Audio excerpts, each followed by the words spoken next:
let's get into some where we got up to yesterday.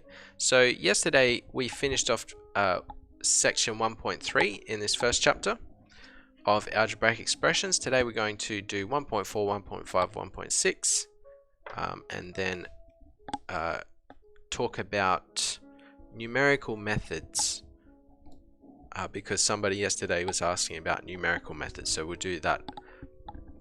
We'll get onto numerical methods after we get through this stuff.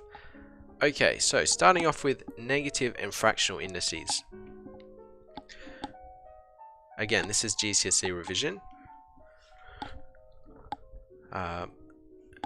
Useful revision before you get into some of the newer content.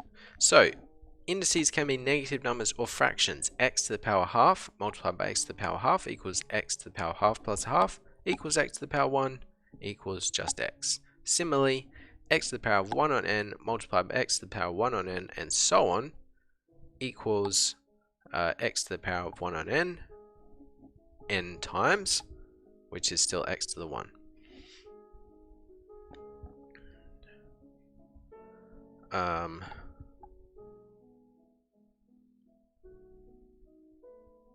Okay. I guess that's interesting. I'm not sure, to be honest, I'm not sure why they note that down, but okay. Rational numbers are those that can be written as AB, where A and B are integers. Okay, something important to remember there. You can use the law of indices with any rational power, so A to the 1 on m is m root A. So A to the third is the cube root of A, for example. A to the n on m is equal to m root A to the power of n.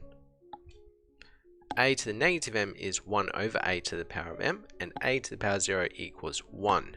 Any number to the power of 0 is 1. And another note here, a to the half equals root a is the positive square root of a. For example, 9 to the power of half is root 9 equals 3. But 9 to the power of a half does not equal negative root 3. Okay, so that's something that I can see some people making a mistake with, thinking that 9 to the power of a half is equal to positive or negative root 3.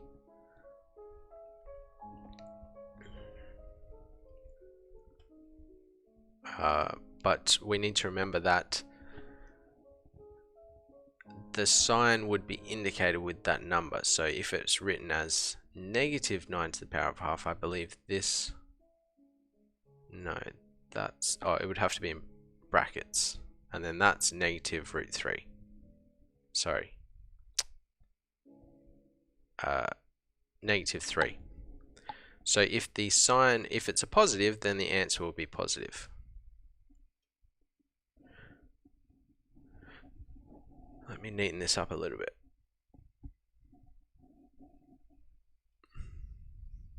Okay. Hello AJ Maths. Okay, so let's get into some problems. Let me turn the music off. Forgot that was still going.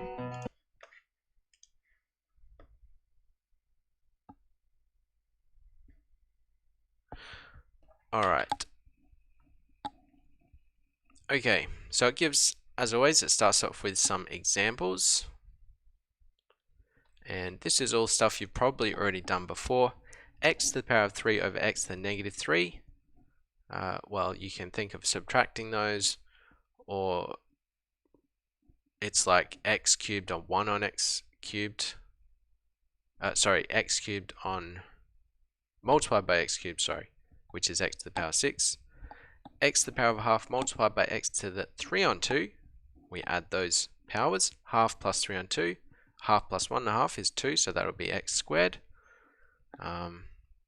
And then you're using your index laws in the same way that you have before. So even though there's fractional index powers, when we have x cubed to the power of something, we still multiply those powers. So 3 to the power of 2 on 3, well, 3, that's 3 multiplied by 2 on 3. The 3's would cancel, that's x squared. The powers are not always written as fractions. I guess that's something important to remember. So it can be written as 1.5. That's the same as 3 on 2.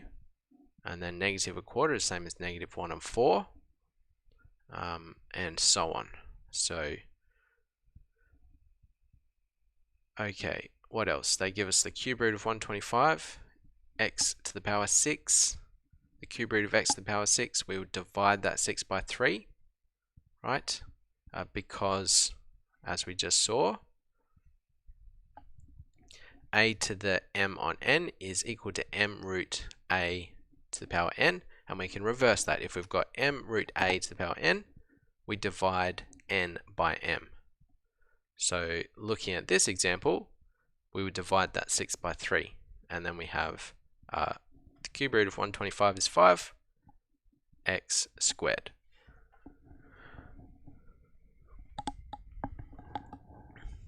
I don't teach A-level further maths, no. But maybe some point in the future I will get into it. I haven't done any of that yet. I mean, I haven't done any of that on my YouTube channel yet. And then the last one, what's the point of this one? Again, they divide it into fractions and then cancel the index numbers. And they leave it as a fraction. So the final answer is 1 over x to the power 4. Okay. Then they give us some numbers. So 9 to the power of a half is root 9. 6 to the power of a third is cube root of 64, which is 4. 49 to the power of 3 on 2 is the square root of 49 cubed. So 7 cubed, 343. And 25 to the power of negative 3 on 2, that is 1 over the square root of 25 cubed, so 1 over 125. Okay, and then the last type of problems we're going to be doing is these ones. So given that y equals 16th x squared, express the following in terms of the form kx to the power n, where k and n are constants. Okay.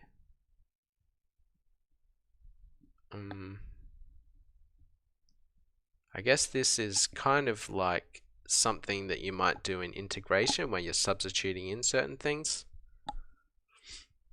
I guess this is practice for that, possibly.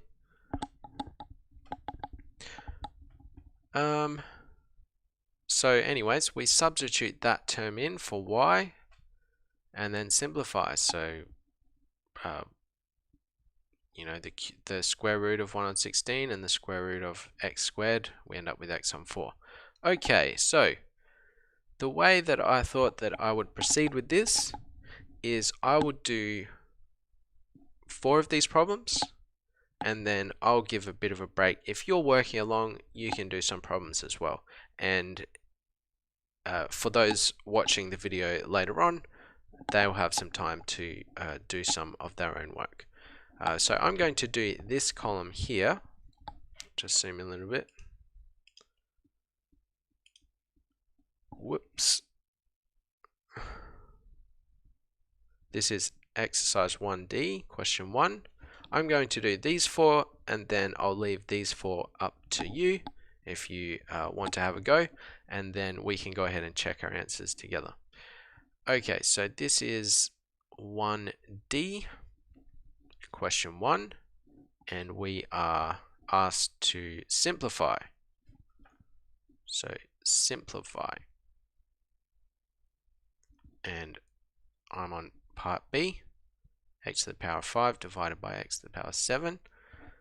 This is just basic index laws, really. You need to remember that you need to subtract the powers, and then we'll be left with a negative power. So 5 take 7 is x to the negative 2, which can be written as 1 on x squared.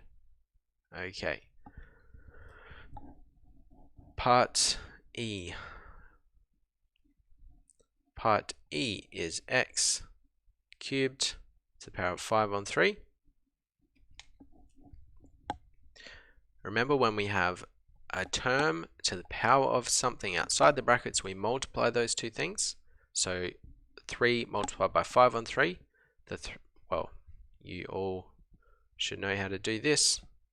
When you have 3 multiplied by 5 on 3, you would cancel those 3, so we're just left with 5. So final answer here is x to the power 5.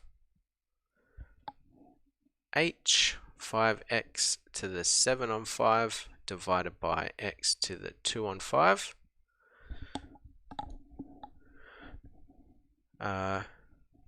Here, actually, I should write these as fractions. I find it much easier to think about when I write them as fractions. So here we have a fraction. We have the same base of x. We subtract the powers. So we're going to do 7 on 5, take 2 on 5. Just make a little note over here. This would equal 5 on 5, which is just 1. So we'll be left with 5x. And then the last one I'm going to do, boss says, do chapter 12 sketching graphs. 10, 11, 14. We'll get there eventually. We'll get there eventually. We could jump to that at the end. After these couple of exercises, I'm going to do something on numerical methods. Okay. Last one. Last one. The root of x cubed multiplied by the cube root of x to the power 4. I would write this as x to the, that's x to the half cubed. That's x to the power of 3 on 2. And then we have x to the third multiplied by 4, so this would be x to the 4 on 3, and then we need to add these together, so 3 on 2 plus 4 on 3, what's this? So we need to multiply this one by 3, this would be 9 on 6, this would be 8 on 6, and then we have 17 on 6. X to the power of 17 on 6.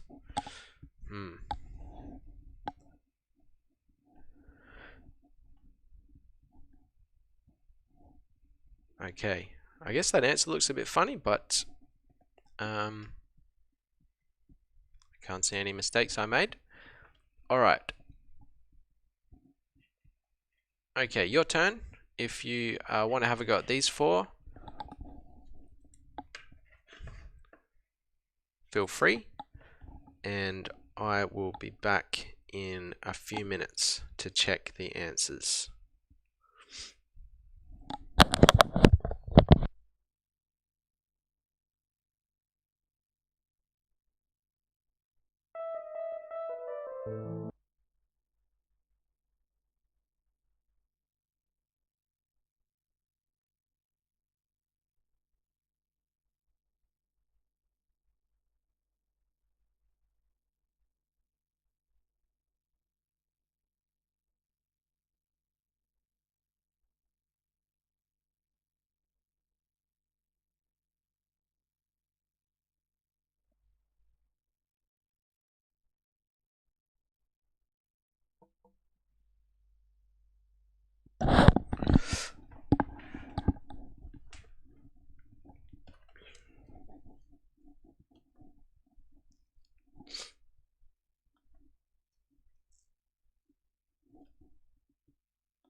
Okay, did anybody have a go at these? Is anybody joining in? If not, hopefully somebody's getting use out of this after the fact. If you're watching this video after the fact, I hope you're finding this useful. So let's go ahead and have a look at the answers. This was 1D exercise 1. I always encourage you to check your answers as you go or at the end, either way.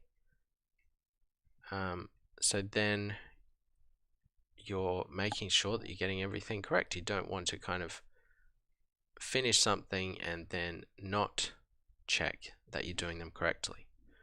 Okay, so I did B, which was x to the negative 2, or 1 on x squared, E, which is x to the power 5, H, which is 5x, and K, which is x to the 17 on 6. Again, funny looking answer, but I guess that was the correct one. If you did the other ones, which were C, forget which ones they were, the other column, make sure you check that you got them correctly. Okay, back to chapter 1. Where were we? Here we are.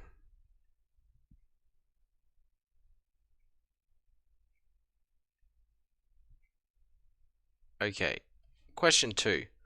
I might do all of these in one go. Okay, so question 2.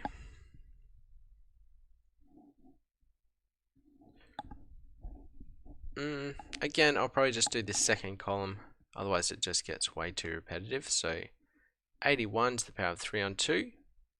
This is like the square root of 81 cubed. This is 9 cubed. 9 cubed.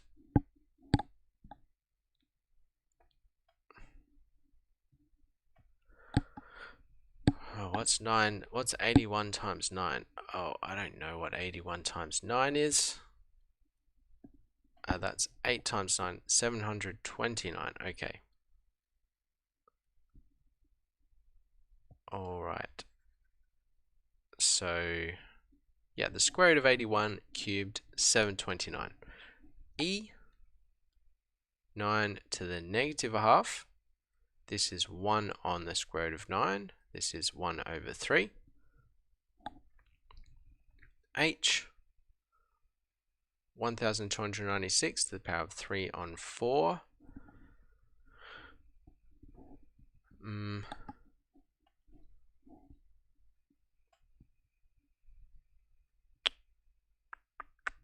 just wondering, should I expect myself to know the fourth root of 1296?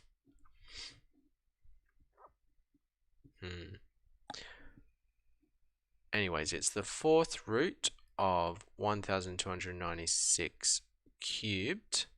I might go to the calculator for this. Is that cheating? I don't know. So the fourth root, I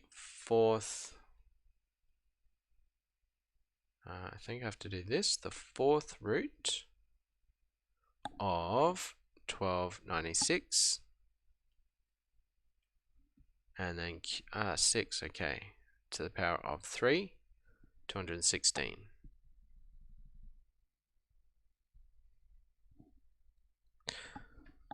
Mr. Elite, you're 12. Whoa, you're getting a head start. Maybe you could have helped me out with the fourth root of 1296. Okay. K, 6 on 5 to the power of negative 1. What do you think, Mr. Elite? 6 on 5 to the power of negative 1. What is this going to equal?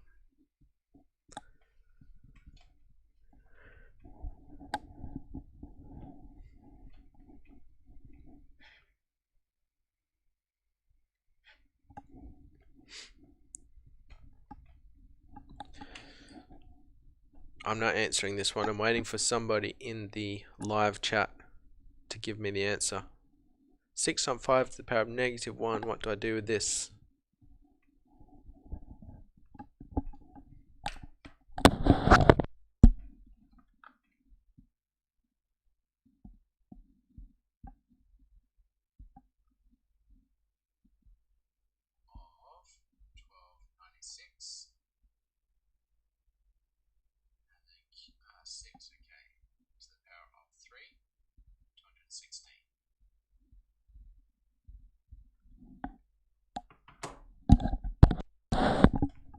Mikhail Ali, thank you. 5 on 6. So you could write this initially as 1 on 6 on 5. That's what the -1 means. It's 1 over that number. And then you know if you have 1 over some fraction, you can flip and multiply. Multiply by the reciprocal. And then this is going to equal 5 on 6. Enjoy it live while you can. Good tip. Okay. So it doesn't seem like anyone's joining in with the live feed, the live stream. But if you are watching this afterwards, I would encourage you to have a go at these 4 problems. And so pause the video here if you would like, have a go at those 4 problems, and then I'm going to now go ahead and check the answers.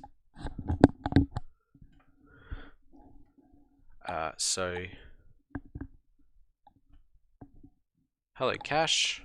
Alright, so checking these 4. Actually, I'll go ahead and do the next 3 questions first and then check the answers. So on to question 3. Just bored, so thought I would join. Cool, welcome. Let's see, which ones should we do here? Let's do E, F, G, and H in question 3. So E, 2x plus x squared over x to the power of 4. For these, we separate each term into different fractions, so we write it as 2x on x to the power of 4 plus x squared on x to the power of 4. And then we simplify each term. So 2x on x to the power of 4 we can write as 2 on x cubed. And then x squared on x to the power of 4, 2 take 4 is -2. So this will be x to the power of -2 or 1 on x squared. You can write it as either 1 on x squared or x to -2, either way. I'm going college this year. Cool. So are you starting A levels? F. 4 on 9, x to the power of 4 to the power of 3 on 2. So we multiply that power to each term. Going to run out of room. Let me move this over a little bit. This is 4 on 9 to the power of 3 on 2 multiplied by x to the power of 4 multiplied by 3 on 2. That's 12 on 2. 4 times 3 is 12. Divided by 2 is 6. So that simplifies to x to the power 6. And then here we're going to do the square root of 4 and 9 cubed. So the square root of 4 and 9, because remember something to the power of half is the square root. So the square root of 4 is 2, the square root of 9 is 3, and then we want to cube all of that. So 2 cubed is 8, 9 cubed is 27, and I guess we could write it as 8x to the power 6 in the numerator on 27.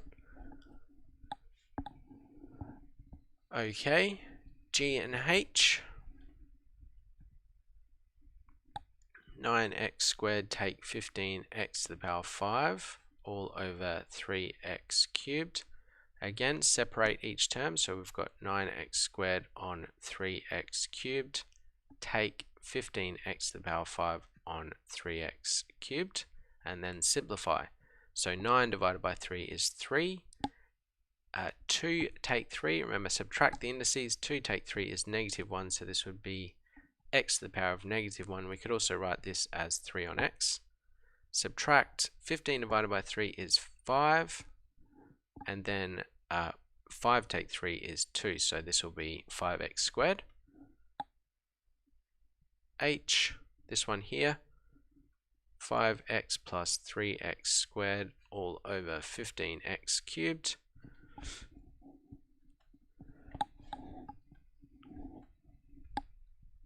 Again, separate them out.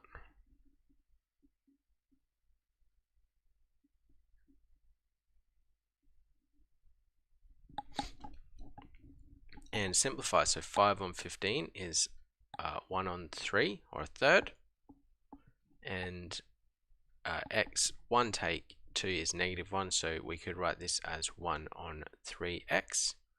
Plus, again, 3 on 15 is 1/5. So again, we have a fraction there, and then 2 take 2 is 0. So we'll just, so those x squareds will cancel out, so we'll be left with 1 on 3x plus 1/5 for that final question there. So that was E, F, G, and H. If you would like to go ahead and have a go at A, B, C, and D, feel free. I'm going to jump ahead to question 4 and 5.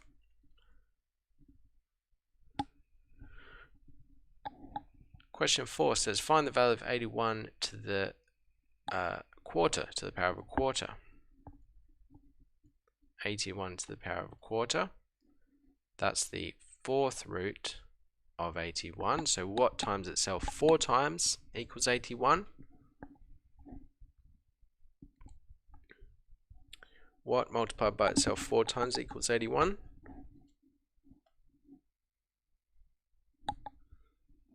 Part B.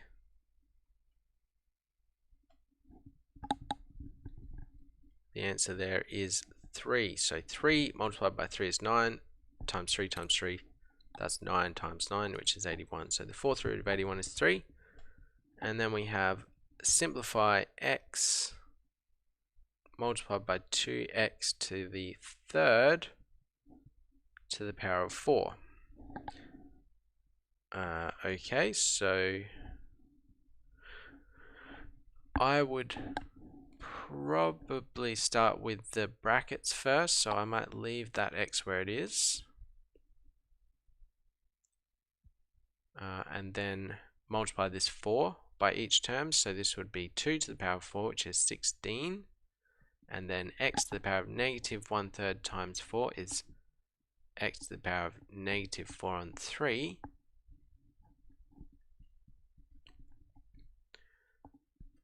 And then we have x, so we could write this as 16x. Oops, that's a terrible x. 16x on x to the power of 4 and 3. And then I guess we still have to do the 1 take 4 and 3. So because we have the numbers with the same base, this is x to the power of 1. So 1 take 4 and 3. This is like 1 and 1/3, so this would be 2/3. Or you could think of this as 3 on 3. Take 4 on 3. Oops. I was thinking it was 2. Sorry, that's -1/3. 1 take 1 and 1/3 is -1/3. So then we have 16 multiplied by x to the -1/3. Or you could also write this as 16 on the cube root of x. Whichever one looks neater, I guess. So was there an easier way to do this? You could have, so what we could have done here is 1 plus, yeah, so let's do this a slightly different way. This might be an easier way to do it. So we could have also done here 2, so, oh no, we have to do the power of 4 first, of course. So what I was going to do is expand that x in those brackets, but of course we cannot multiply that x until we deal with that power. So that's what we did. We got -4 and 3, and then 1 take that. Okay. Okay, I'll go and check that after we do question 5. So question 5 says, given that y equals 1/8 x cubed, express each of the following in the form kx to the power n, where k and n are constants. Okay, so y to the power of a third, we have to substitute that in. This is 1/8 x cubed to the power of a third. Well, multiply that power to each term.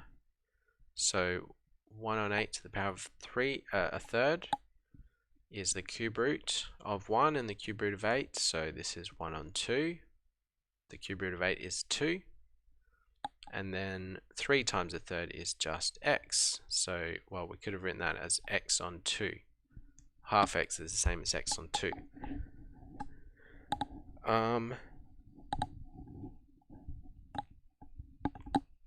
And then I might leave that one for you to have a go at. Okay, let's go ahead and check, just to make sure I'm not making any mistakes. Okay, this was exercise 1D, question 2.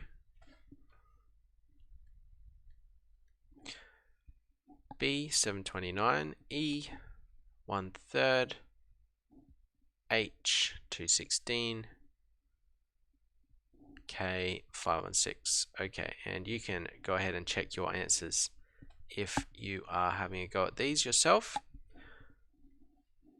3E,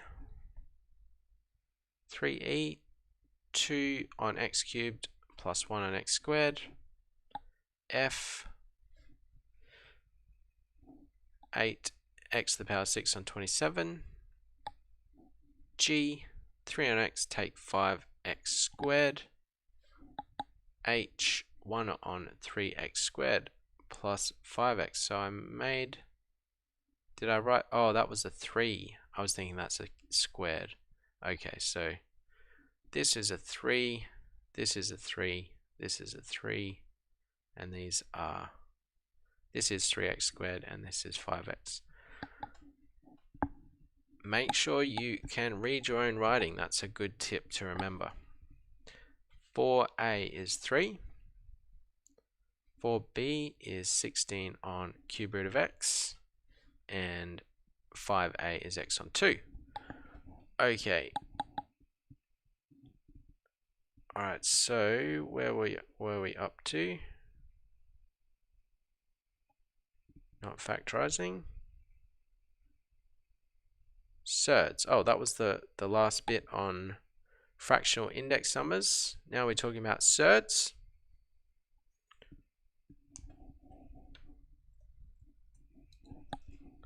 Okay.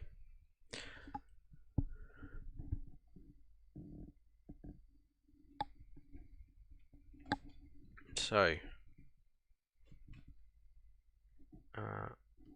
1.5, that's meant to be a 5. 1.5 surds.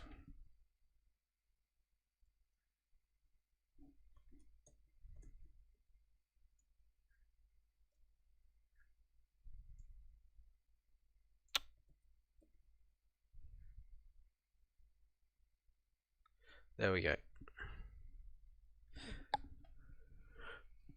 Hey Nishat, welcome. Okay, so if n is an integer that is not a square number, then any multiple of root n is called a surd. Examples of surds are root 2, root 19, and 5 root 2.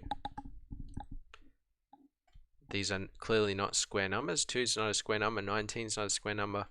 Any number that is not a square number is considered a surd, the root of that. Also, you can, they don't talk about this, but you can also have a cube root, which is a surd, or the fourth root, which is a surd. So if you have the cube root of 2, that would be a surd.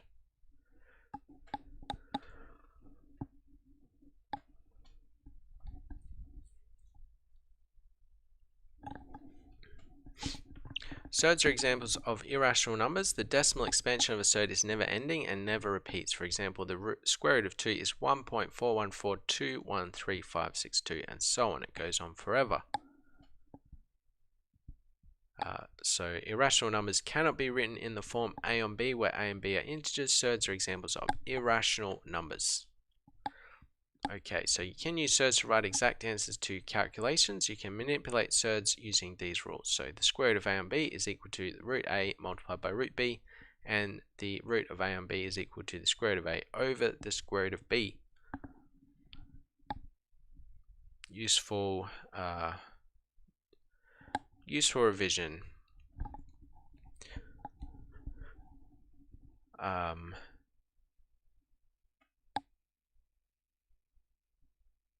Before you get into some of the harder topics of A-levels. Okay. So how many in this one? So just 3 exercises here. Let's do a few of these. So exercise 1E. I'll do these ones here. So B, square root of 72, and I'll leave the other ones for you if you'd like to do them at another time. The square root of 72 we could write as the square root of 9 multiplied by the square root of 8.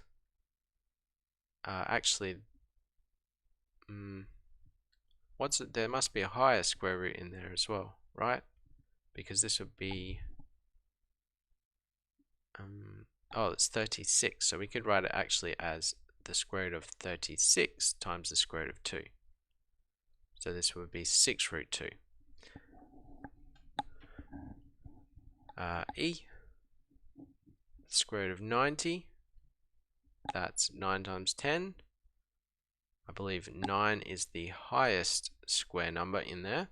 So when you're simplifying these surds, you want to look for the highest square number, not just any square number. So for example, 72, I was going to write that as root 9 times root 8, but if you see that it's 36 times 2, then that's a better simplification. So this is 3 root 10. I believe that's the highest square number.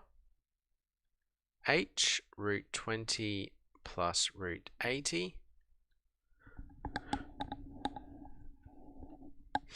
For these types of questions, you want to look for the common factor between the surds. So here I can see I can take a 4 out, and I'm left with root 5. And in 80, what do we have in 80? We have 20 times 4, so that would be 16. Oh, 80 is root 16 times 5, right? Yes. So that's 50 plus 30. And then we have 2 root 5 plus 4 root 5, which is equal to 6 root 5. Okay. So you have to be really good at factorizing with surds. Root 28, take 2 root 63 plus root 7.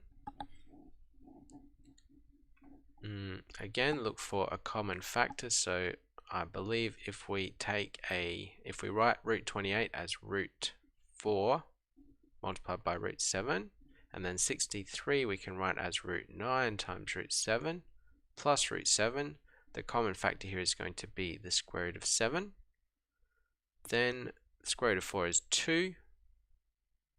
The square root of 9 is 3. Multiplied by 2 is 6. So we can write this as 6 root 7 plus root 7.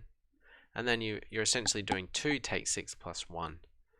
So that's negative 4 plus 1 is negative 3 root 7. Okay, and I'll finish this exercise on n. This is the square root of 44 on the square root of 11. Is it normal not to know the reasoning behind some mathematical concepts? Depends. I think usually if I'm teaching a topic then I want to understand it. If I'm studying a topic, then yes, it's very common for me not to understand a certain concept.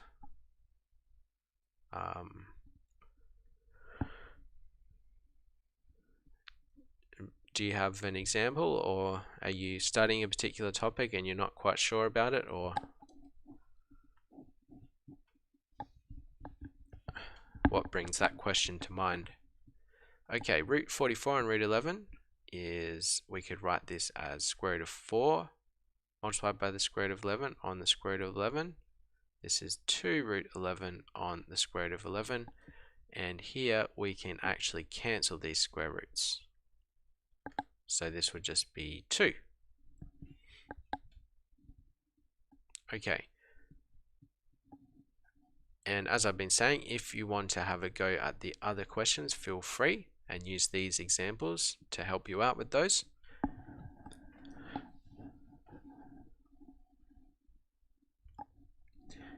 PG Accountant says, in lockdown I started thinking very deeply about very simple maths concepts, even though I know much more difficult things. Yeah.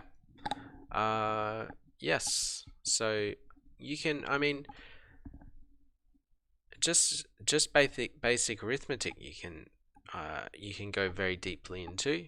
I mean, there's basic topics that get really complicated really quickly.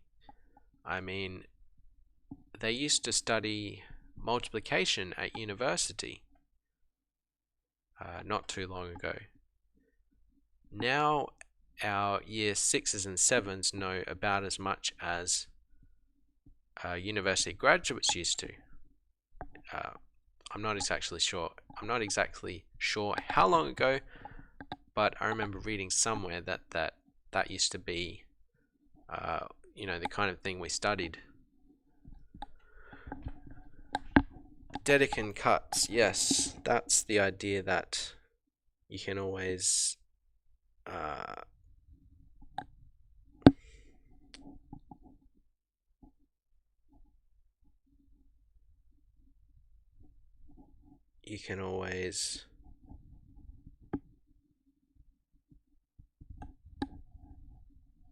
complicate things further, is that right? So would you suggest that I don't dwell too deeply? No, far from it. I would suggest I think thinking deeply about simple things is great. I mean, okay, so here's a question for you. What is instantaneous speed? We are constantly surrounded by rates of instantaneous change. Like if you drive a car, you have the speedometer in front of you all the time. So you are faced with this instantaneous speed as you're driving.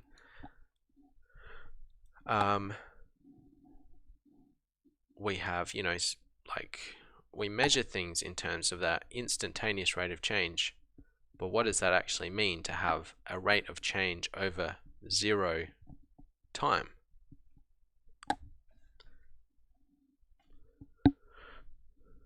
That's a fairly simple question that really doesn't have an answer, or nobody has satisfactorily answered that question. So, I mean, just thinking about that, if you make some progress, then it can take you a long way. AJ Maths did his uni dissertation with set and construction of number systems. Yeah, I mean, so set theory, as far as I know, was an attempt to base to ground mathematics in a completely logical system. In the 20th century, they tried to come up with a new system of mathematics that didn't rely on the fact that we just trust that 1 + 1 = 2. That's as far as I understand it, at least. So it's kind of like, yeah, trying to reconstruct the arithmetic number sequence, which is about as simple as you get in mathematics. Fractions, yeah, I mean, you could think like, so what are fractions? Where did they come from? You can get into the point of irrational numbers and like, what are irrational numbers? The Greeks didn't want to even believe that there were such things as irrational numbers, because in some sense they don't make sense. Like, how can we have a number that we cannot write as a ratio of two things?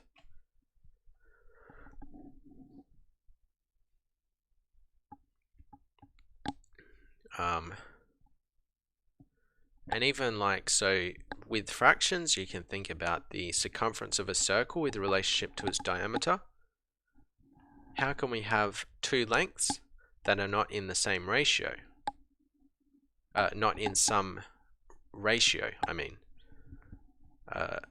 In one way, it's kind of saying, like, if you have a ruler that measures the diameter, that same measure cannot measure the circumference of the circle.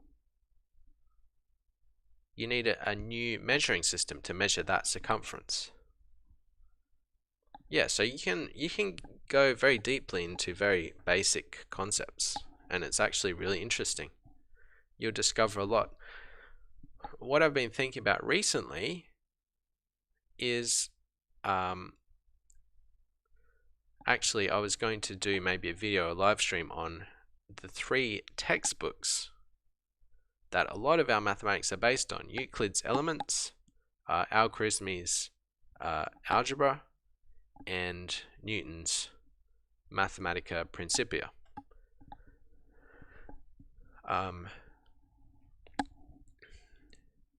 Not so much at university level, but pretty much all of the high school geometry we learn is based on Euclid's Elements.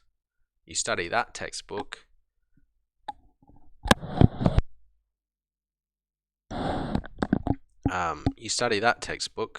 You've got all of our classical concepts of geometry covered. It wasn't till, who was it? Euler, I believe, that we had the concept of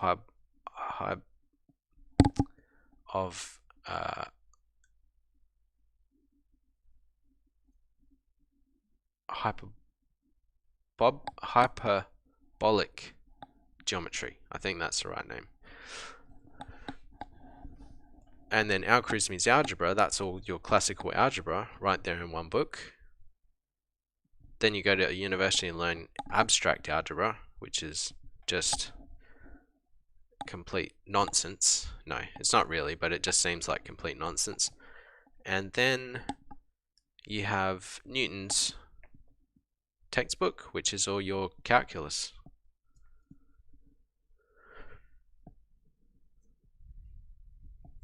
Would you suggest year 11s to start learning A-level maths? Yeah, of course.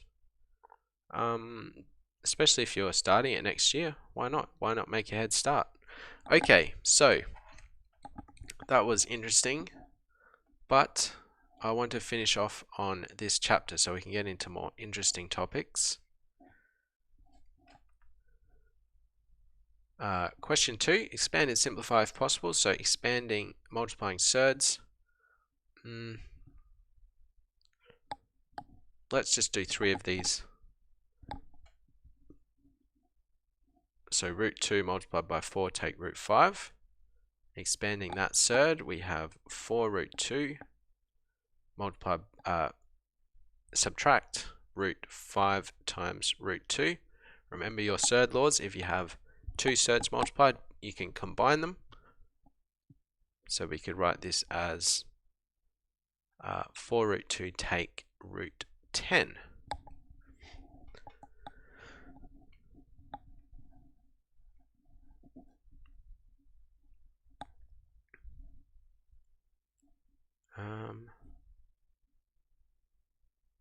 And that's all that we can do with that one, I think.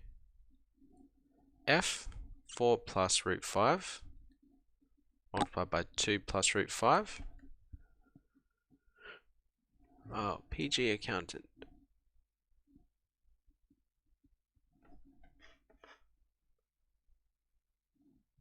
I can't see the message. It seems to be. It says message retracted, so I can't read it. Okay. Expanding double brackets as we normally would expand double brackets. Multiply the first terms. 4 times 2 is 8. 4 times root 5 is 4 root 5. 2 times root 5 is 2 root 5. And then root 5 times root 5 is just 5. And then we can simplify this. These are like terms, 4 root 5 and 2 root 5. That will be 6 root 5, and 8 plus 5 is 13. So we can simplify this to 13 plus 6 root 5. And part I says 7 take root 11 multiplied by 2 plus root 11. First, multiply the first terms. 7 multiplied by 2 is 14. 7 times root 11 is 7 root 11. Take 2 root 11. Take 11. Root 11 times 11 is just 11.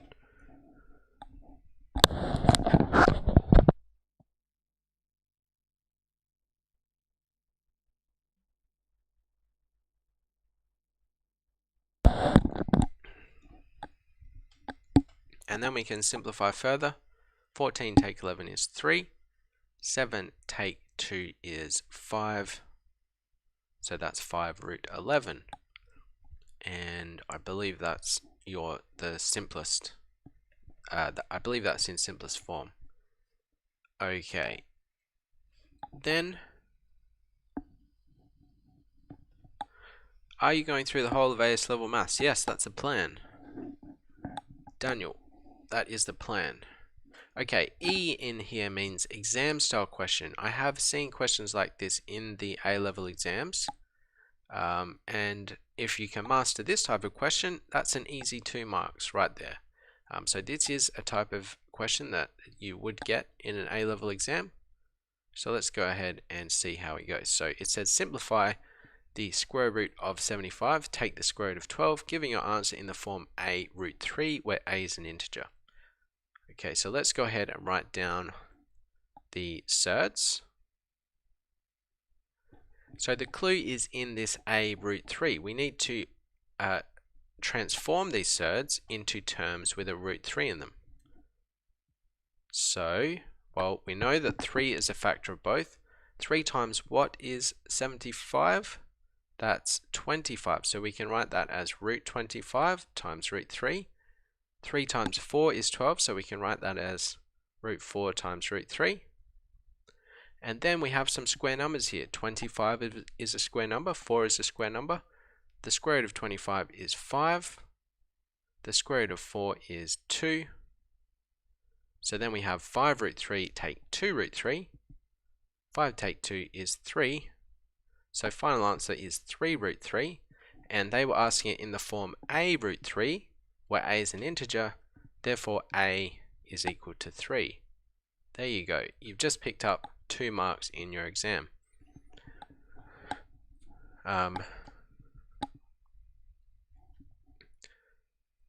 And you could go ahead and try to make a question like that for yourself if you'd like. Try to write 2 surds, or write a question for one of your friends to do similar to this, and make sure you're getting those marks, those easy marks in the exam.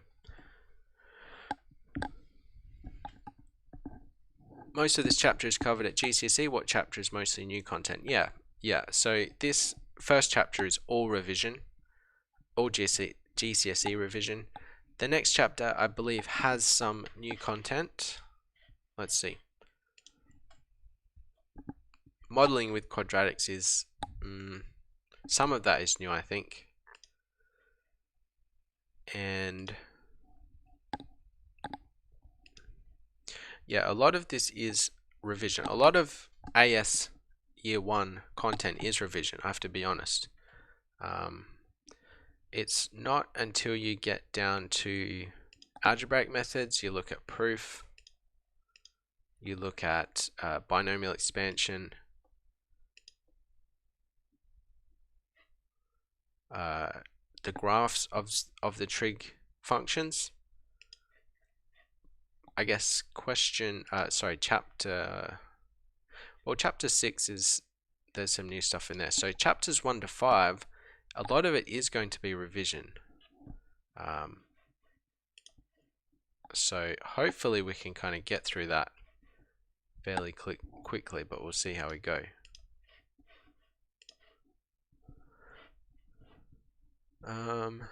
Okay. Okay, 1.6 rationalising. Oh, I've got to check these answers first before I go on. So 1.5, exercise 1E. Just make sure I'm not making any mistakes. And if anyone was doing any of the other questions, they can also check them as we go. So 1E, B 6 root 2, E 3 root 10, H 6 root 5, K negative 3 root 7, N 2,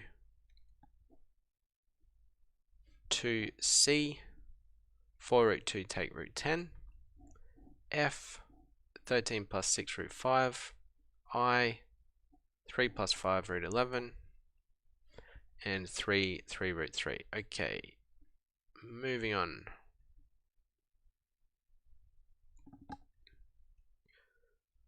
On to rationalising denominators.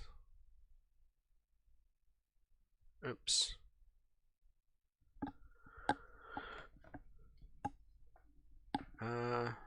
I'm on pure year 2 doing domain and range and functions.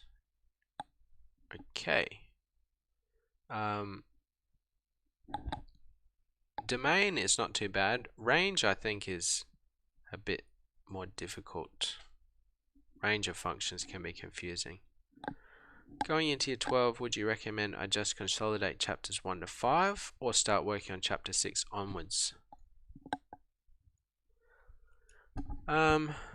Yeah, get into the new stuff, why not? I would even suggest, actually, what I would suggest is do something interesting like differentiation. Just jump to chapter 12. You don't have to do it in order. The only reason I'm doing it in order is just because it's interesting and it's kind of, just because it's simple. Like it's straightforward to follow the order of the textbook. But, you know, feel free to jump to chapter 12. Have a look at differentiation.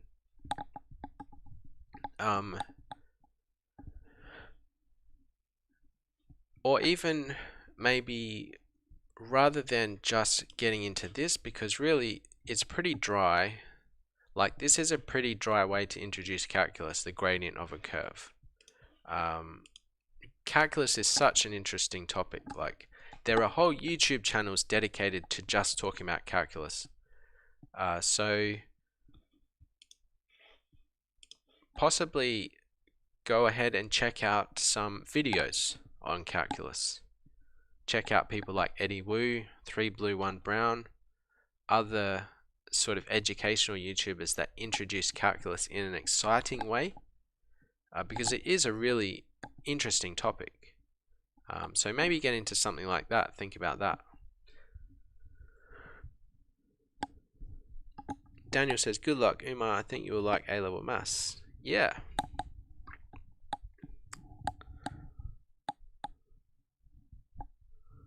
That's great. So yeah, that would be one suggestion I make. Maybe just jump straight into calculus. It's one of the most interesting topics in A-levels, and possibly think about getting into it through videos or something else rather than a textbook. But also, you could just kind of do some revision as well. That would be, you know, that's a great way to prepare as well. Okay, so we're up to 1.6, rationalising denominators.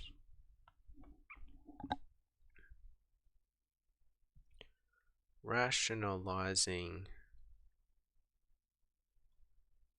denominators. Denominators.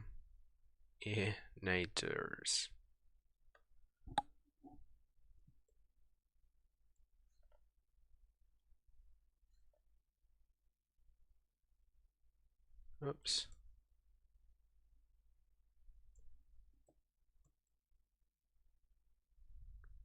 Okay, anyway.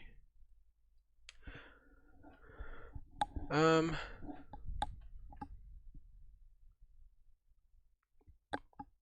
watched a few of Eddie Wu's calculus videos and they seem very interesting. Great. Awesome.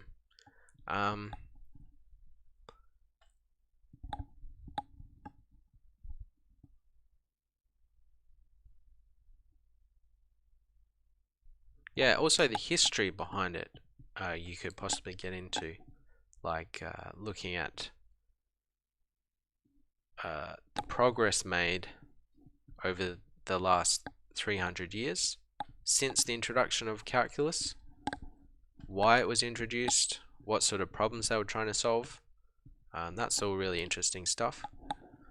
Okay, so rationalizing denominators. If a fraction has a surd in the denominator, it is sometimes useful to rearrange it so that the denominator is a rational number.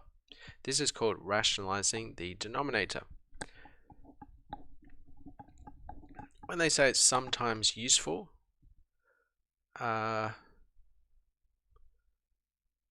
would say that's probably in relation to trying to simplify fractions. So if you have a surd in the denominator, it sometimes makes it more difficult to simplify rather than if you have just an integer in the, or a rational number in the denominator.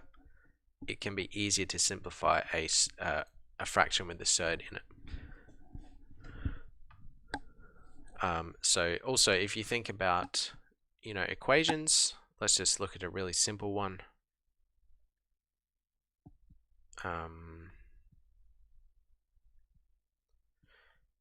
If you're trying to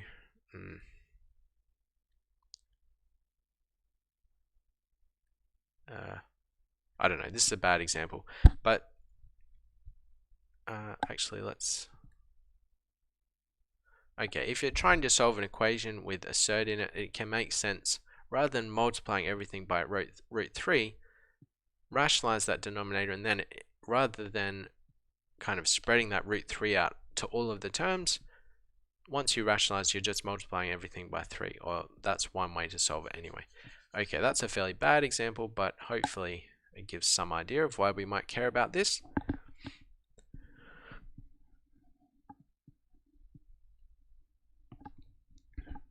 So the rules to rationalize denominators are: for fractions in the form 1 on root a, multiply the numerator and denominator by root a. For fractions in the form 1 on a plus root b, multiply the numerator and denominator by a take root b. For fractions in the form 1 on a take root b, multiply the numerator and denominator by a plus root b. Okay. And we'll see what these rules look like in practice in a minute. Okay, so they even give us some examples. If we have 1 and root 3, and they say rationalize the denominator, you multiply the numerator and denominator by root 3. And then you have 1 multiplied by root 3 in the numerator, that's root 3, and then root 3 times root 3 is 3. So you can see in this example, we have root 3 in the numerator and an integer in the denominator. That's what rationalizing the denominator means. We end up, instead of this root 3 on the bottom, we have just 3 on the bottom line.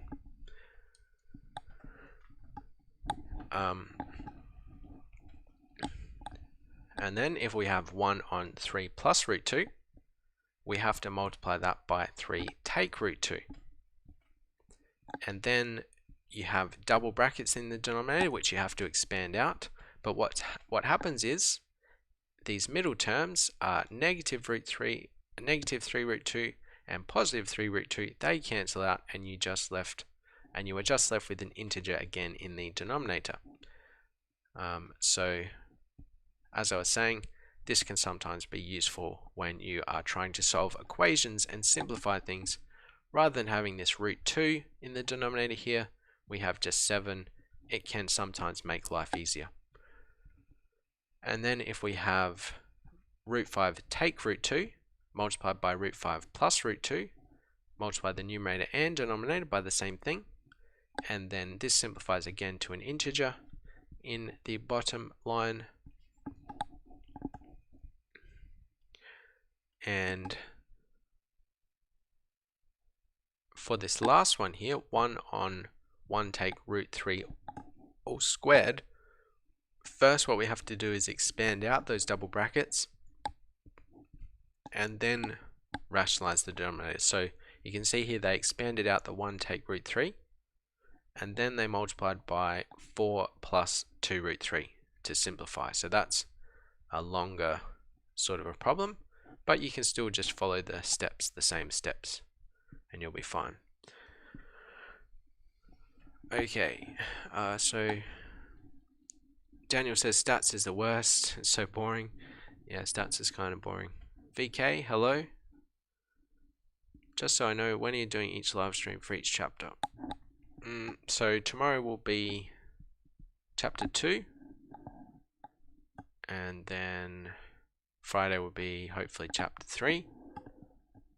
So by the end of next week, hopefully we'll be up to some of the newer content. Hopefully, we'll see. Okay. Exercise 1F. Let's do A, C, E, and G. Okay, 1 on root 5.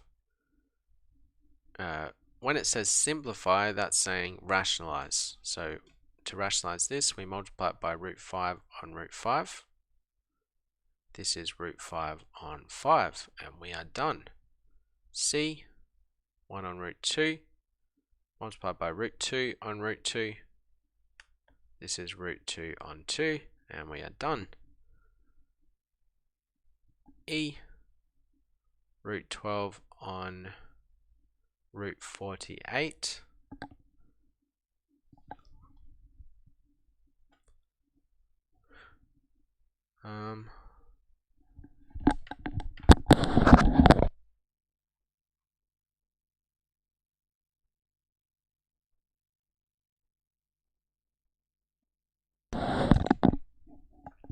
I'm just wondering, should I try to simplify those surds first and then rationalize, or just rationalize first? So I could write this as 2 root 3 over 48 is 16 times 3, so this would be 4 root 3 as well. So 48, what I've done there is 48 equals 16 times 3. So square root of 48 is root 16 times root 3, which simplifies to 4 root 3. Then this simplifies to a half. And then G is root 12 on root 156.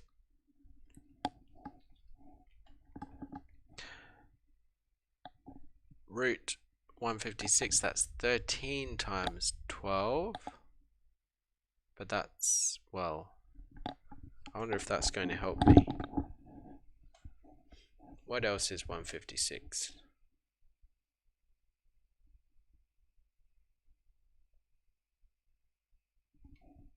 It's not a square number, is it? No.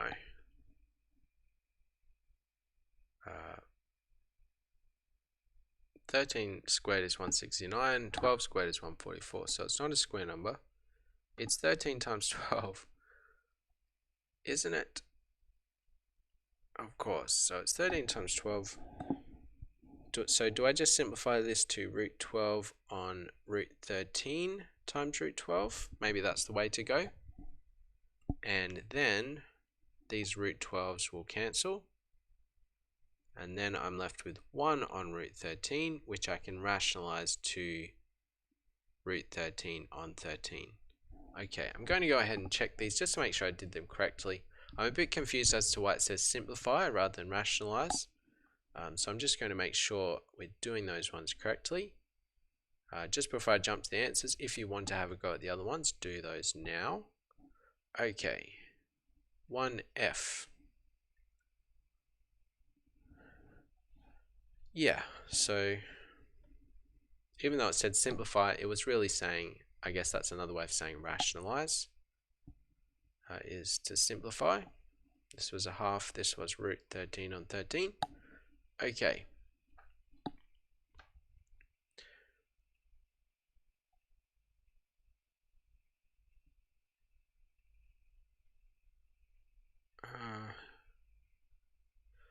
On to question 2.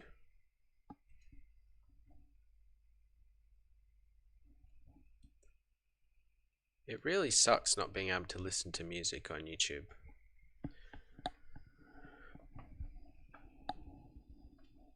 I wish they would just do something with the copyright, like, I don't know, I don't know what they could do. I just wish they would give some good music that you could play. Okay, for this one, I might do these two columns here. So B, for this we need to rationalize and simplify. Rationalize and simplify. Okay, so what was I doing? The middle two columns. So B, 1 on 2 plus root 5. So to rationalize, we multiply by 2 take root 5. Kind of like the opposite of what you have. So if you have a positive root 5, you multiply by a negative. If you have a negative, you multiply by a positive. As long as you can remember that, then you should be fine with these types of questions. What textbook am I using? This one here. Excel AS and A-level mathematics, pure mathematics, year 1 AS.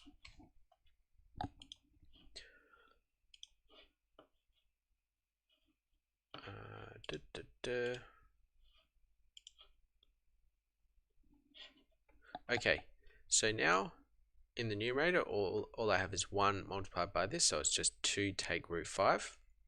And then I need to expand out these. So think of these as double brackets.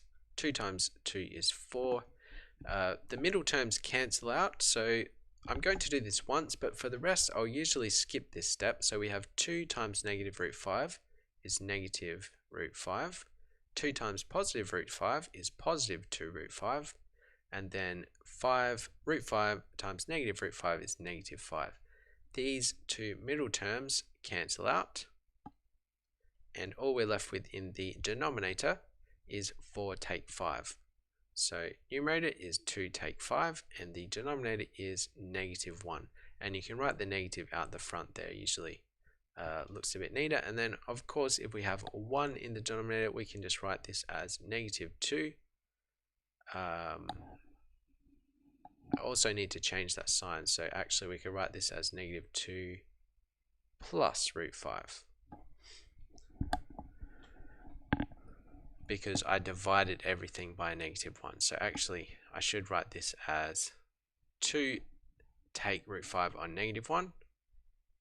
Simplifies to negative 2 plus root 5.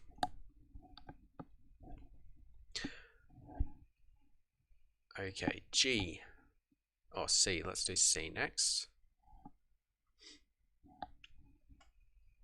1 on 3 take root 7. We have a negative, so we multiply by a positive 3 plus root 7 over 3 plus root 7. We're just multiplying by 1, so we're not changing anything, but the result is we'll get rid of this square root in the denominator. On the top line, we have 3 plus root 7, and then the denominator, we have 2 sets of brackets. We expand these out, so 3 times 3 is 9. And then the middle terms, as I said before, they'll cancel out. So usually I skip that step, and all I do is negative root 7 multiplied by positive root 7 is negative 7. And then we have 3 plus root 7 on 9 take 7 is 2 for a final answer. I might just do 2 more of these. Let's do L and M. L, root 41 plus root 29 over root 41 take root 29.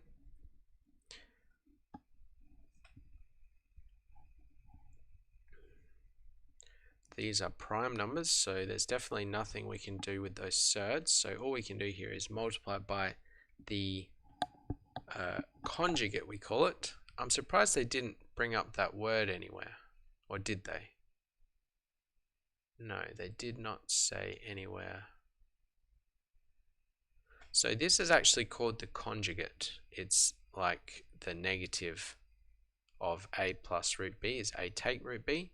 But anyways, we multiply this by root 41 plus root 29 over root 41 plus root 29.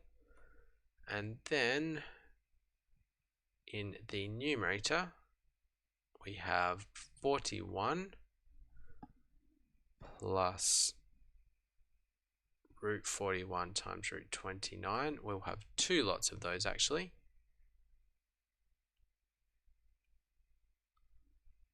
Two lots of those,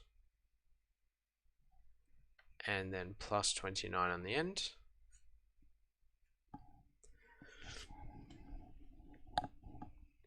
And in the denominator we'll have 41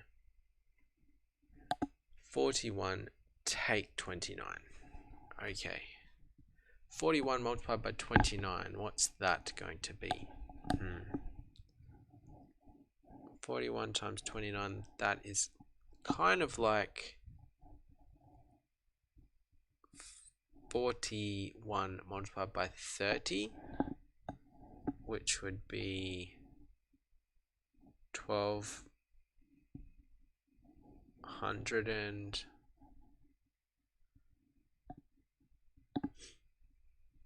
let's see, so 40 plus 1 multiplied by 30 take 1.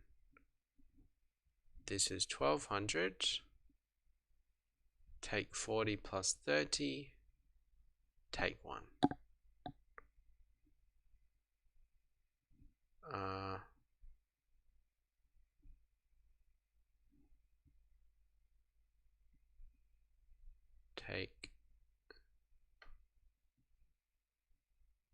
Take, so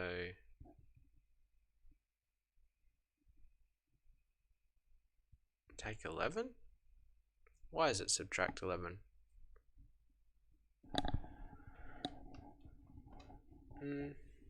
11, oops.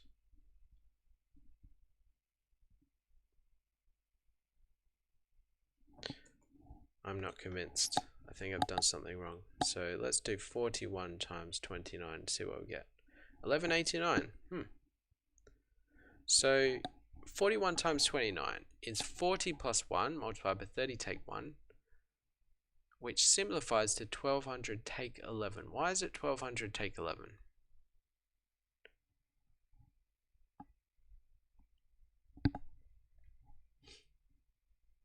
I guess that's the way it simplifies. So what I'm getting at is, like, I'm trying to think of easy ways. Like, there's all these sorts of easy ways and shortcuts of doing, like, multiplying 2-digit numbers, and I always forget them, and then once I've forgot them I try to remember them. And there's some trick with numbers that are away from 10 by 1. It's something to do with this. So it's like, if you have 41, you can think of that as 40 plus 1, and then 29 is 30 take 1. And rather than doing 41 multiplied by 29, you can do 40 times 30, which is 1200, and then you would have a negative 40 plus 30, and then a negative 1. So let's see, if we did 51 times 19, this is like 50 times 20 take 50 plus 20 take 1. No, that's not that much easier, is it really? 1000.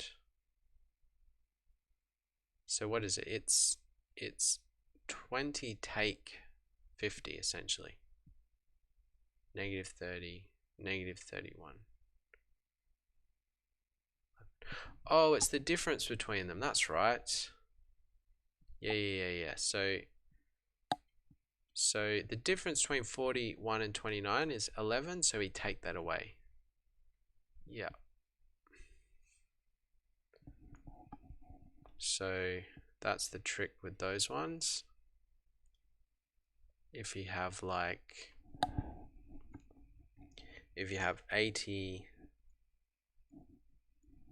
81 times 69, this equals 80 times 70. Take it. Oh my god. Take 11. So that's 5,600 take 11. 5,589. Anyways, I was getting a bit sidetracked there. All of that is to say, this simplifies to 41 plus 29 is 70. And then we have 2 square root 1189 all over 11 for a final answer there. And then the last one I'm going to do is m square root of 2 take the square root of 3. Hello funny Sanju. Is the square root of 3 take the square root of 2. Sorry, that's the question. To rationalize the denominator here, we can multiply by root 3 plus root 2, always the opposite of the sign in the denominator. Root 3 plus root 2, and then multiply and simplify. So think of these as double brackets. Root 3 root 2, root 3 times root 2, and then 2 times root 2 times root 2 is just 2. Root 3 times negative root 3 is negative 3. And on the end we'll have root 2 times root 3. In the denominator we will have 3 take 2. It's always easy when you're rationalizing. You just multiply the first terms and the last terms.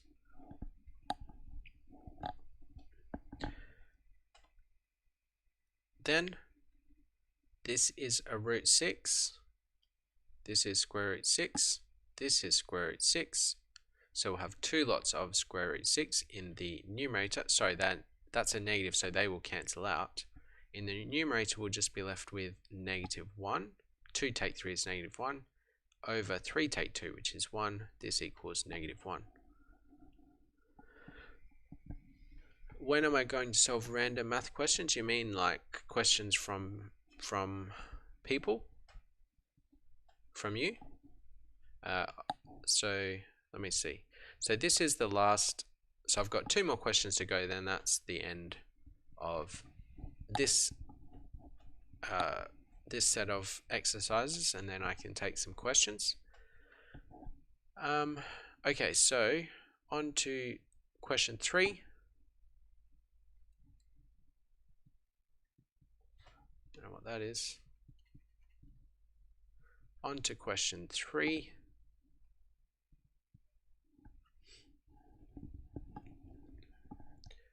Let's do A, B, and C here. So A, got 1 over 3 take root 2 all squared. Here we have to expand out those brackets and then rationalize. So this will be 1 over 3 take root 2 multiplied by 3 take root 2.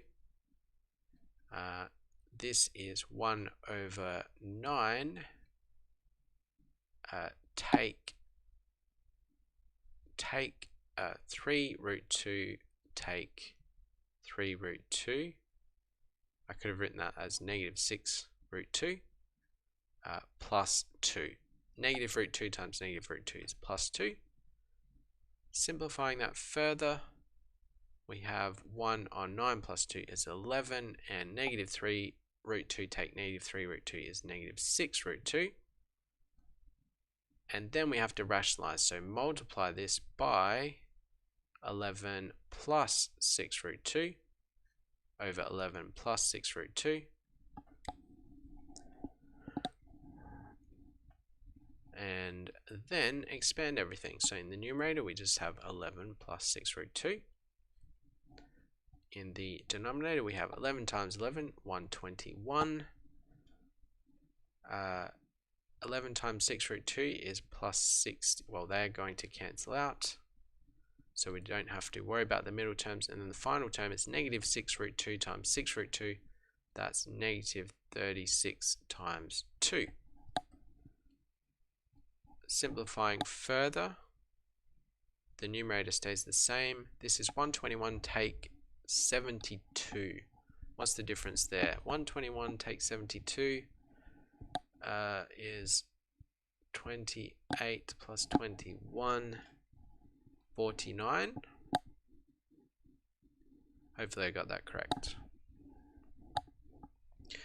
Ooh, they're long. Maybe I'll just do one more of these and then leave the rest for you if you'd like to do them at another time. So let's do B. 1 on 2 plus root 5 all squared. Again, expand out those brackets first. So this is going to be 1 on 4 plus 4 root 5 plus 5, which is 1 on 9 plus 4 root 5.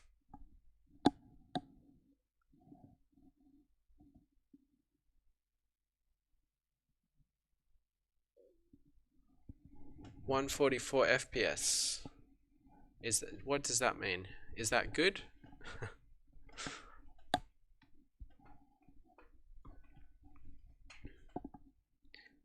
Or is that bad?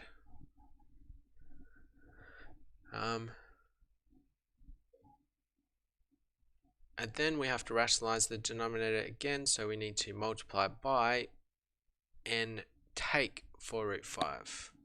Oh, frames per second. Yeah, so I just figured out a little trick to using OBS. Well, I think I don't know, probably it's a very easy thing to figure out, but it felt like complicated to me. So apparently you can use something called hardware encoding with OBS, which makes it a lot clearer. So yeah, hopefully the quality is okay.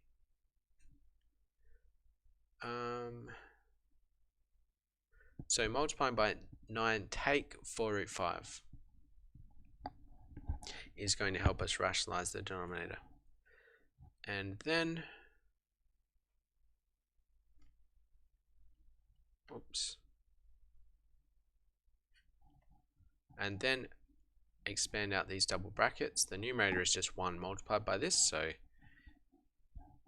that's just 9 take 4 root 5. And then in the denominator we have 9 times 9 is 81. Take 4 root 5 squared is 16 times 5. Okay. And then simplifying further, 16 times 5 is 80, so this is just 1. So then this simplifies just to 9 take 4 root 5. Okay, so that is all I'm going to do from that exercise, because they are very long sorts of questions. So let's go ahead and check these ones. Going back to question 2, checking the answers. If you want to have a go at any of the other ones, pause the video now and have a go at those, and then go ahead and check your answers. So this was exercise F, 1F.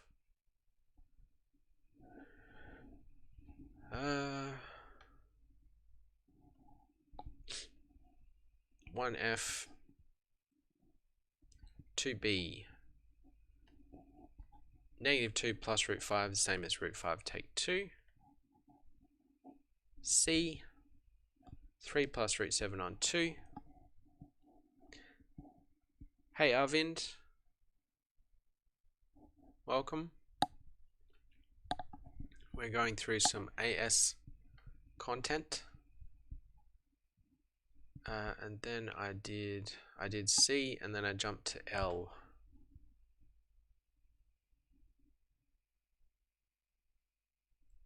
Which I got wrong. Oh, that's 12. Of course that's 12. Why was I thinking it's 11?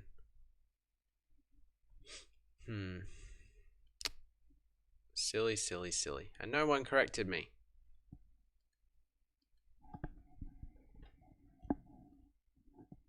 Trig revision videos. I have 2 so far on trig identities. But yeah, I do plan on making some more in the future. So the difference here is obviously 12, and then you can simplify everything by 2. So I should have corrected that in red. So originally I wrote 11 here. So always do your corrections in a different color. And then you can simplify everything, divide everything by 2, you get 35 plus root 1189 on 6. Okay. M was -1. 3a, 11 plus 6 root 2 on 49. And B, 9 take 4 root 5. Okay.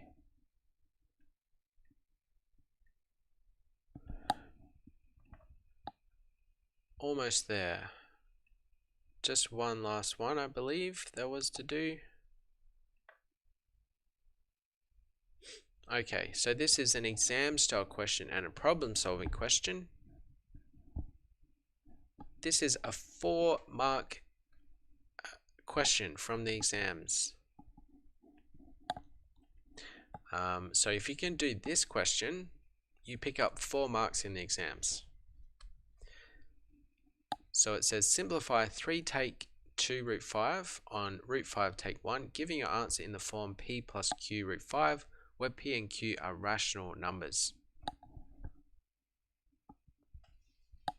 I'd encourage you to have a go at that and hopefully get a confidence boost out of the fact you can answer a 4-mark exam style question. Here it says you can check your answer is in the correct form by writing down the values of p and q and checking they are rational numbers.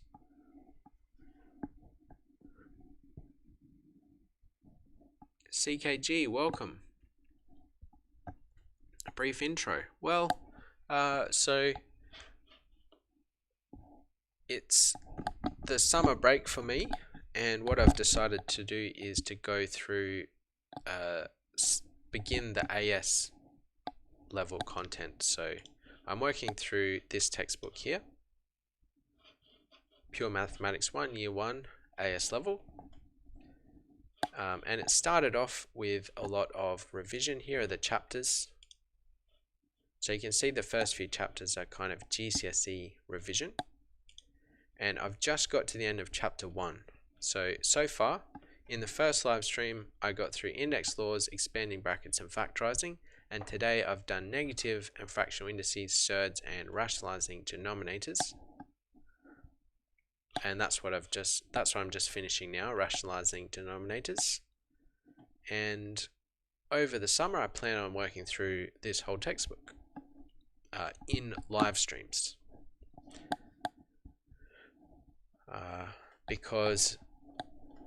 Mainly because it's easier.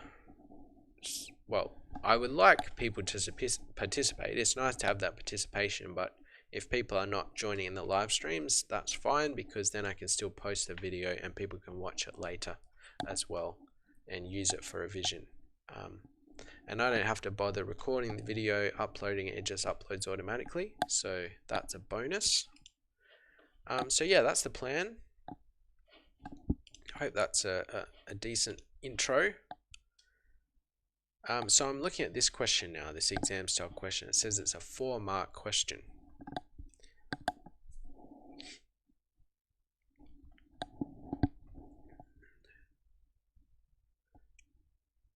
So if you want to give that a go and you get it right, you've got yourself 4 marks in the exam. So when it says simplify, that's really meaning to rationalize the denominator.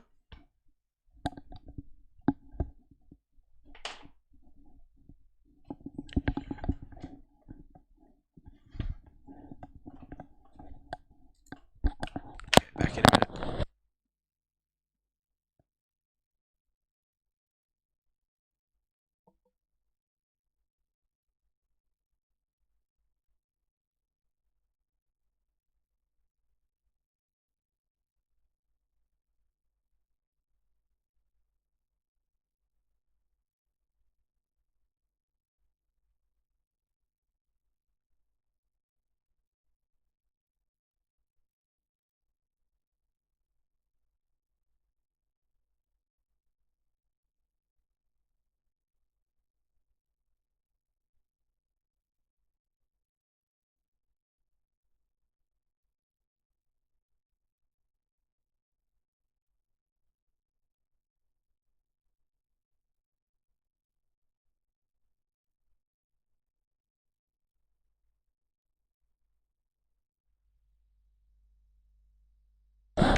Okay, how did you go with that one? Hopefully you had a decent go at it.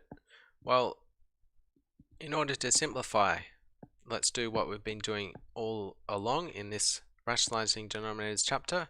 We multiply by the conjugate of the denominator. We multiply by root 5 plus 1 over root 5 plus 1.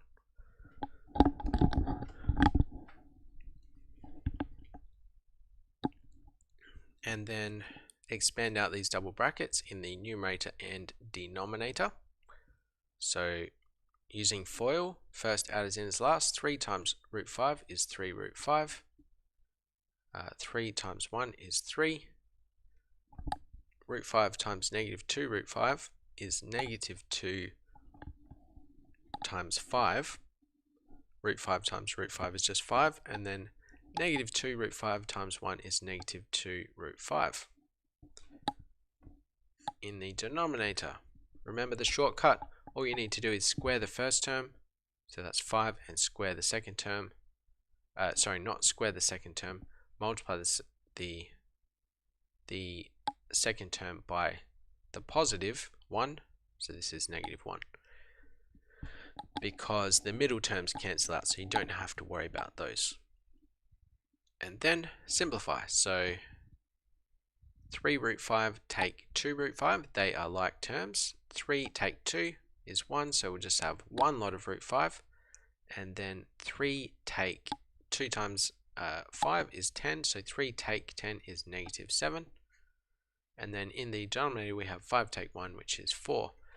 And so to write this in the form p plus q root 5, we could write this as negative 7 on 4 plus root 5 on 4.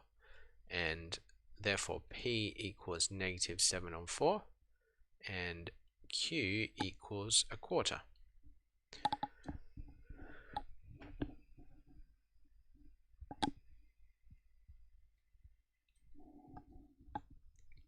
Hello Sabindra, welcome.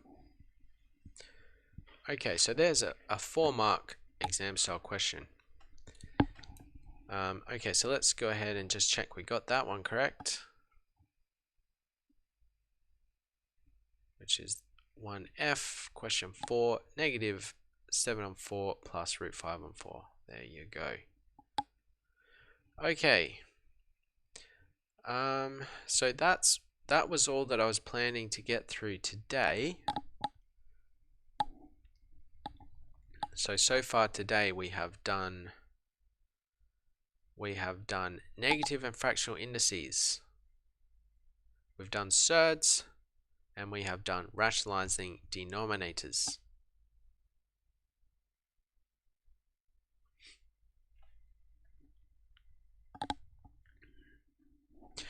Next up will be chapter 2, quadratics. Solving quadratic equations, completing the square, functions, Let's see what's in functions. Okay, so this is all still GCSE content. There's some, maybe some slightly more difficult stuff, possibly.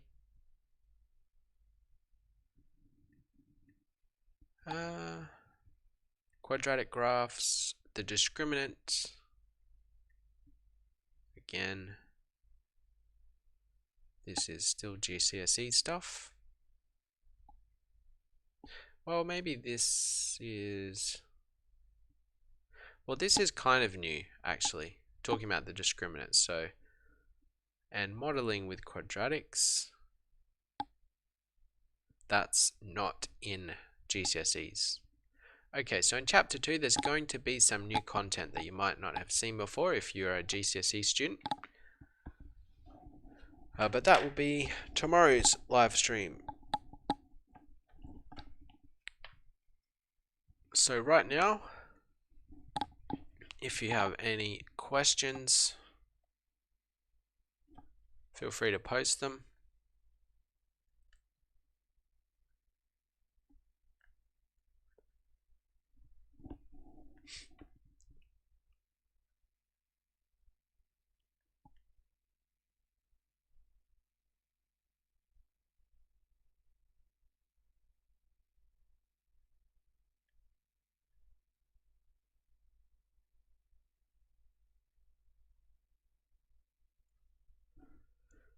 And we can talk about those.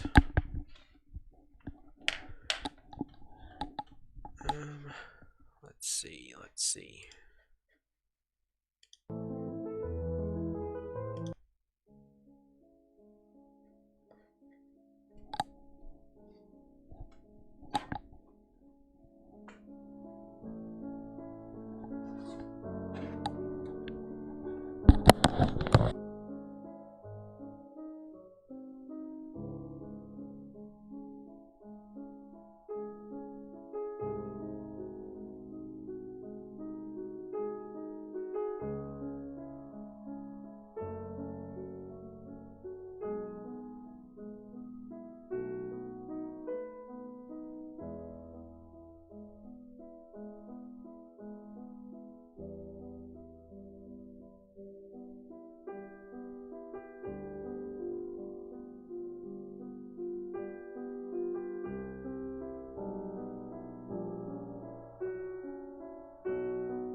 What's the best way to solve hard questions involving algebra like yesterday?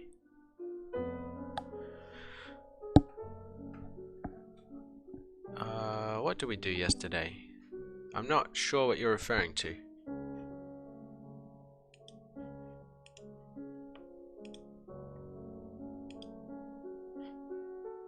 Do you mean these types of questions, or? Oh, yeah, so the binomial expansion. Yeah, let's go over that again.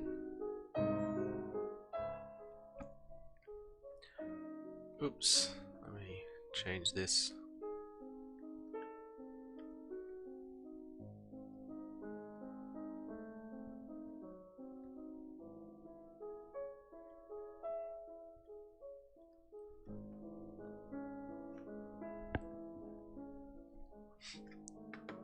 Yeah, so let's do that example. Let's do 2x take 3y cubed.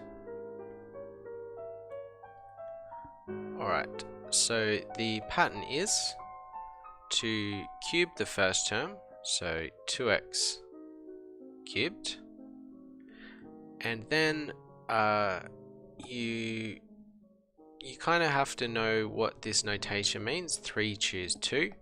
I can go into that in a bit more detail in a minute, but the second term is 3 choose 1, so that power choose 1, and then it's the first term squared, so 2x squared, and then just the second term as is, including the sign, so negative 3y, and then plus 3 choose 2. Again, I'll talk about this in more detail in a minute. So 3 the power choose 2 this time, so we're going up by 1 in those numbers, and then it's the first term to the power of 1, so just 2x, and then negative 3y squared, and then the last term cubed, so negative 3y cubed.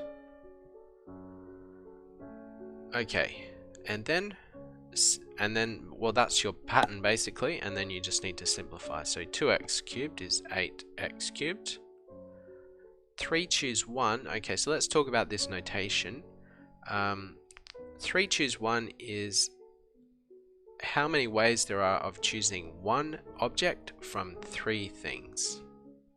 Literally, 3 things choose 1. That's where the language comes from. So how many ways are there of picking one thing from 3 objects? Well, you can pick this one, or you can pick this one, or you can pick this one. So that's 3. 3 choose 1 is 3.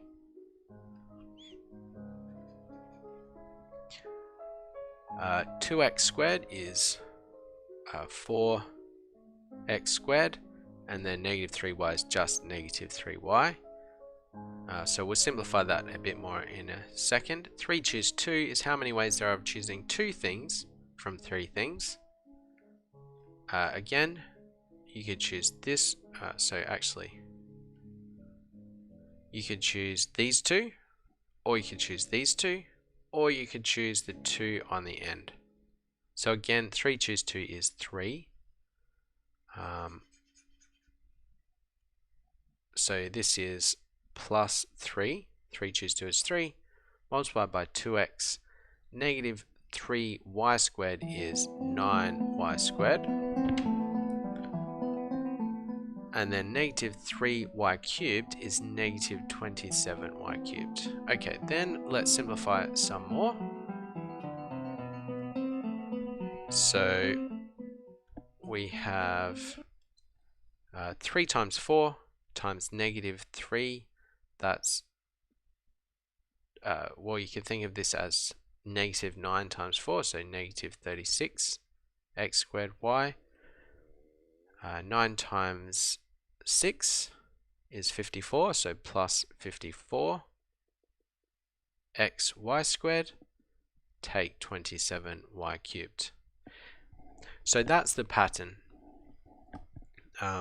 You take the power, and so if this was, so we had 3, we do 3 choose 1, 3 choose 2, and we cube the first and last terms.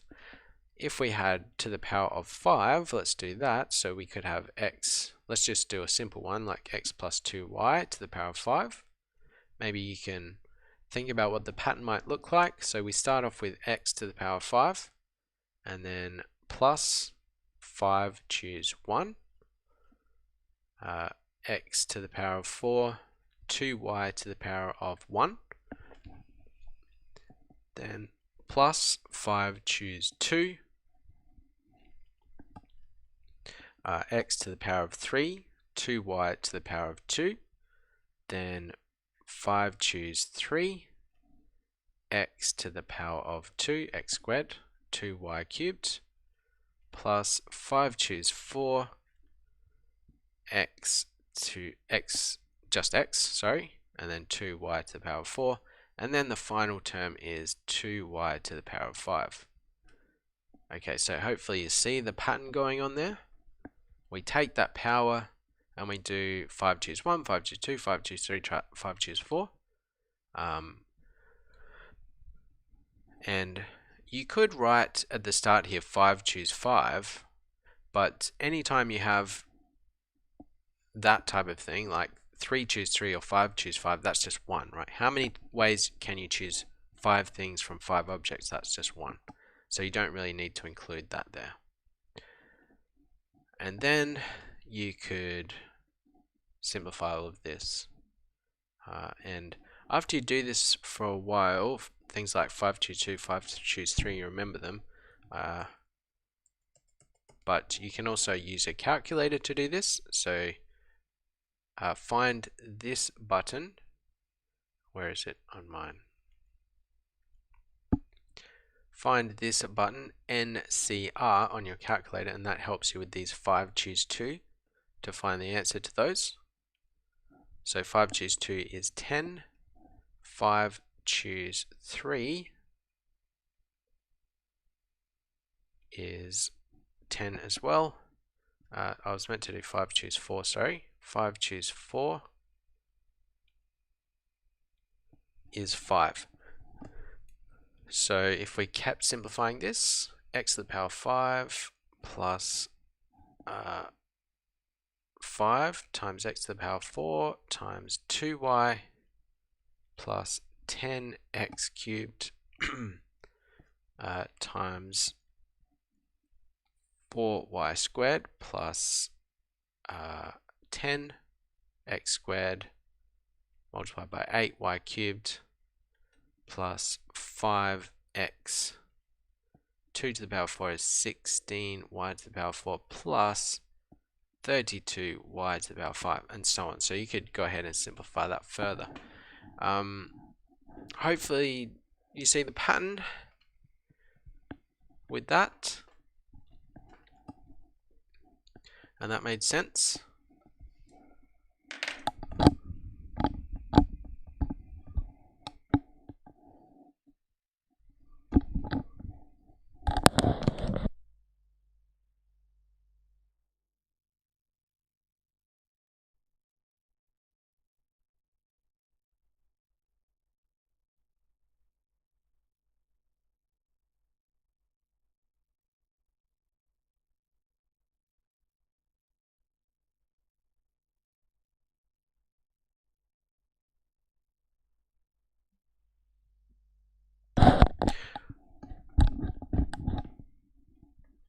How do I work out the choose? Do you mean how do you calculate it, or how do you work out the term here? So each of these terms, so let me just highlight them. Maybe if I highlight them, you can see what's going on.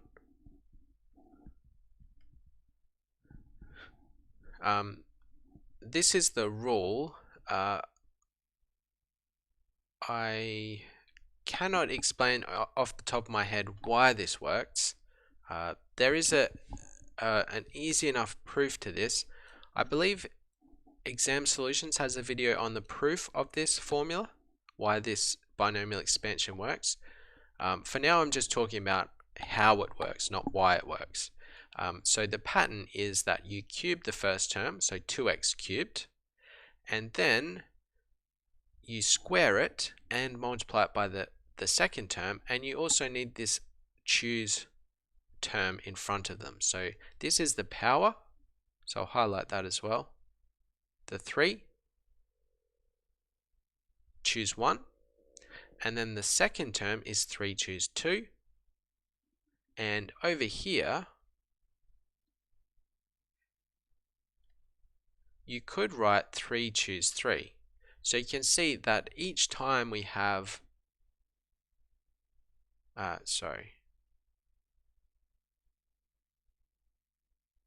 this should be 3 choose 0, which is 1. Let me just double check that. So 3, pretty sure that's 1, not 0. 3 choose 0 is 1, yeah. So if you want to include that term in each thing, maybe that would make more sense. Each term has a choose function, and the bottom number is going up by 1 each time. So you start at 3 choose 0, the next one is 3 choose 1, the next one is 3 choose 2, the last one is 3 choose 3, and that's 1 as well. Here we start at 5 choose 0, 5 choose 1, 5 choose 2, 5 choose 3, 5 choose 4, the top number is the power in the brackets, the bottom number just goes up by 1 each time. And yeah, to calculate it, I'm just using the choose function.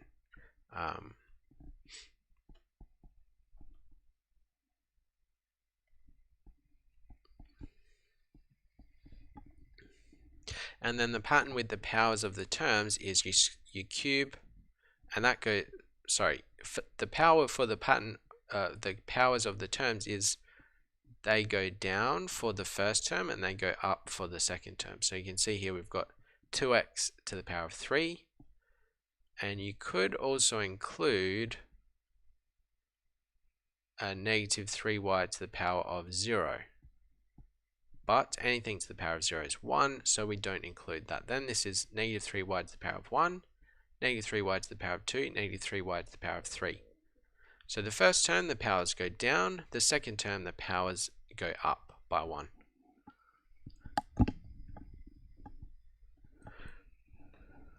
So yeah, that was the shortcut we briefly went into. We didn't really talk about the reasoning behind it. We didn't go through a proof of this expansion.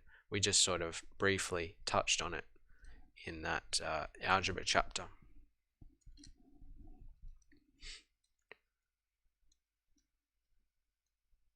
Is much of A-level maths overlap with further maths?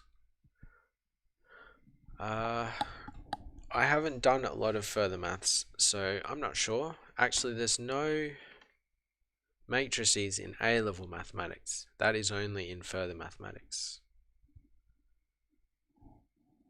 No problem, right, Tree? Should we go through another example, or yeah, let's just do, or maybe you can think of an example we could do and see if we can get that kind of solid.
Oh, sorry, Dark Soul Lord. This question about logs, the curve. Okay, so let's have a go at that one.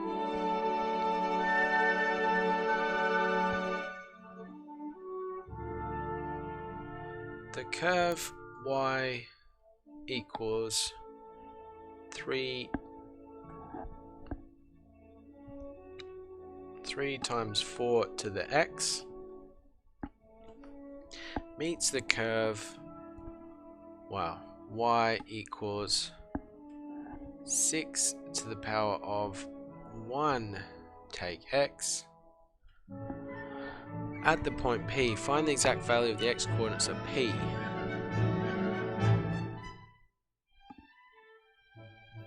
Yes, binomial expansion comes up in chapter 8. So then I will hopefully then have a proof ready. I don't think there's a proof in the textbook, but hopefully I can kind of get that ready. And then we can sort of examine why we can use a binomial expansion.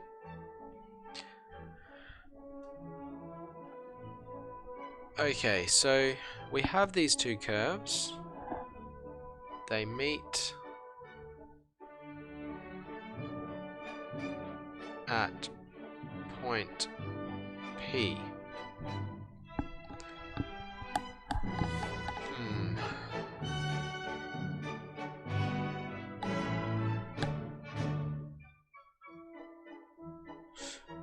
Well, I'm just going to start by setting these things equal to each other. What would this look like? 4 to the x. 3 times 4 to the x.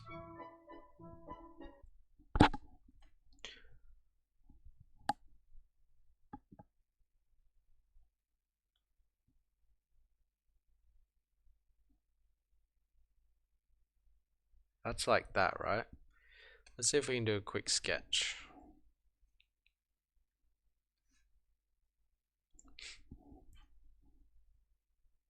Yeah, it's like this, kind of. This one, let's write this as 6 on 6 to the power x. What does that look like?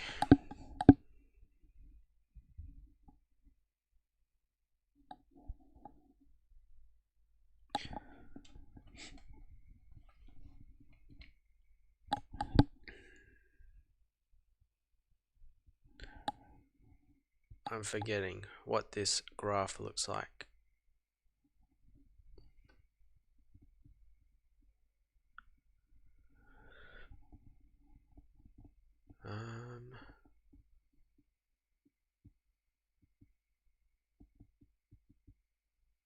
One take x.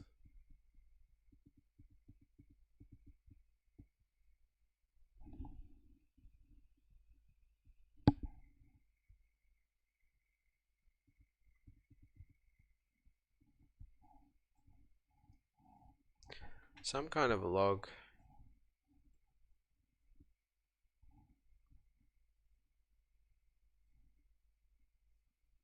I don't remember.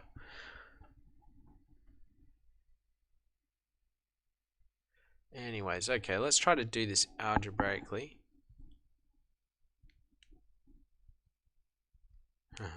Takeshi, I'm going into year 12. Am I meant to be studying? No, you don't have to. You can enjoy your summer break if you've finished school.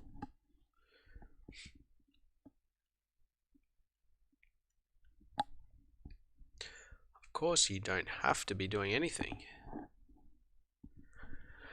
Okay, so let's set these things equal to each other. I don't know if this is going to help, but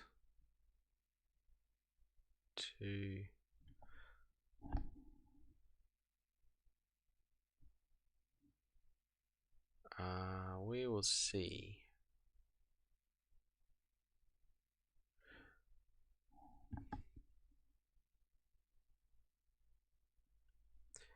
Three times 4 to the power x equals 6 on 6 to the power x.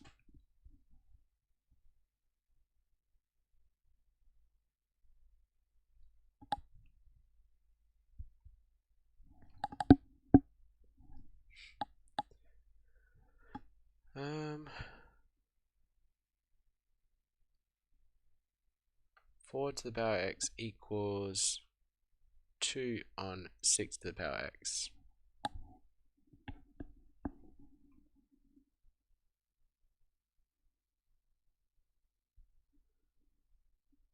So yeah, it's targeted towards people who are going into year 12, but I'm not saying you have to do it. It's just here if you want to. If you want to join in, then please do.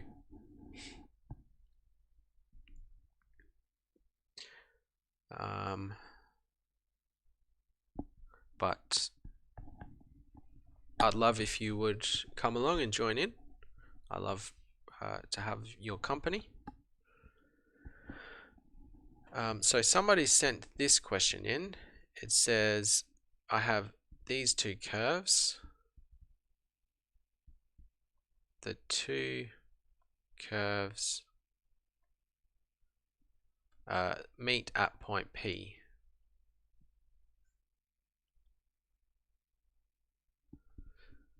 And I'm trying to figure out the coordinates of point P.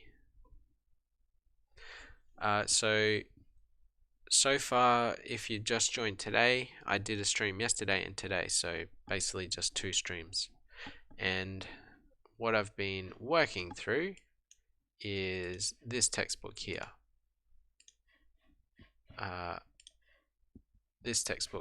Pure Mathematics Year 1 AS. And so far, we've done Chapter 1, Algebraic Expressions. So that's index laws, expanding brackets, factorizing, negative and fractional indices, surds, and rationalizing denominators. That's what we've worked through. You can always watch the streams back if you want, you can even skip through them just to see what sort of problems we've done. And feel free to join in tomorrow. We'll be going on to Chapter 2, Quadratics.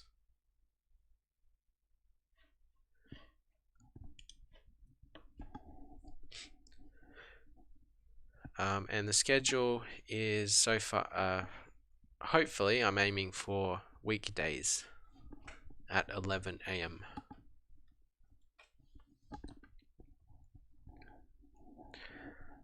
Okay, so I'm looking to solve this equation. 4 to the power x equals 2 over 6 to the power x.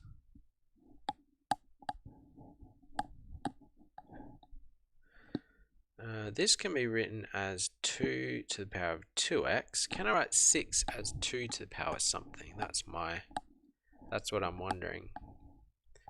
2 to the power what equals 6?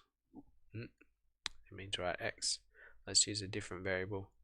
2 to the power a equals 6. What could we do? We could do log base 2 of a equals log base 2 of 6, but that doesn't really help.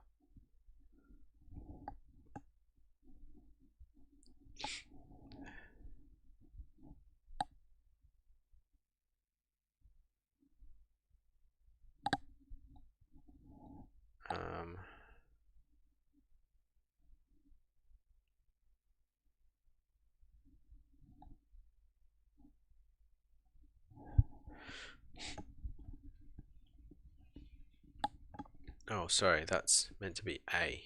Log base 2 of 6. I guess you could just do it this way. So it's not very neat, but it will get some kind of answer.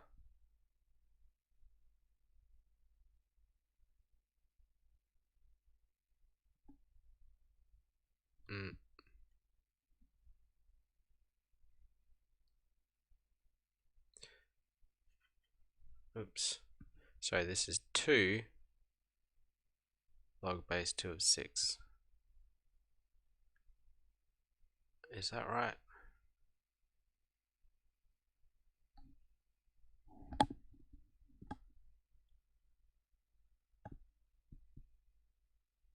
Yeah, so no.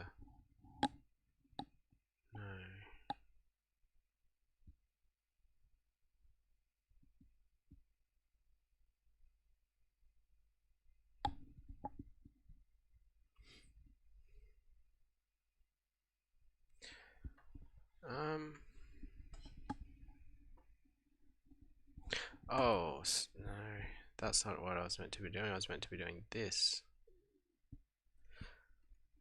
That's not going to help.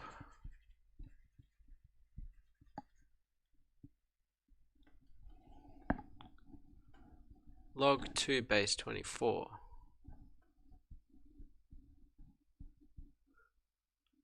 Log 2 base 24 for x, I guess you mean?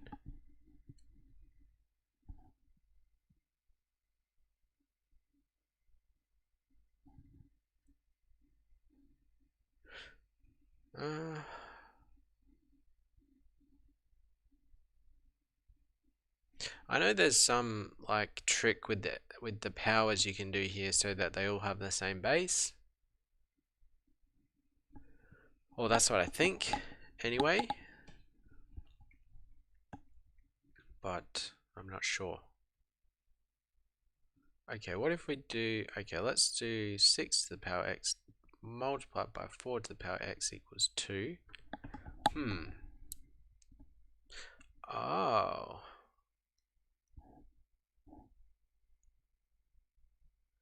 Then what if we take the log of both sides?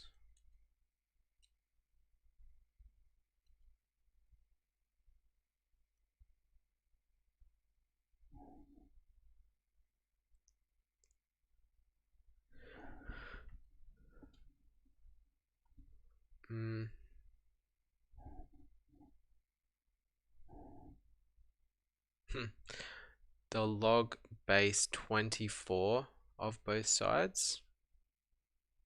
No. Hang on.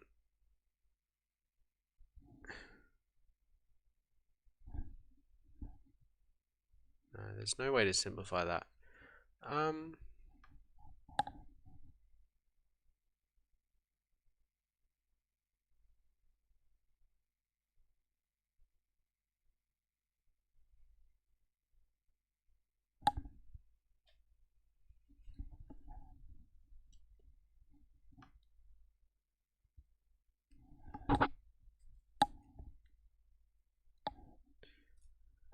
So somehow we needed 24. We can't multiply these. Or can we?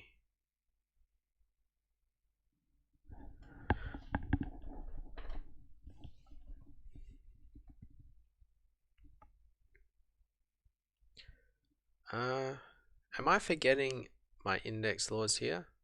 So, no.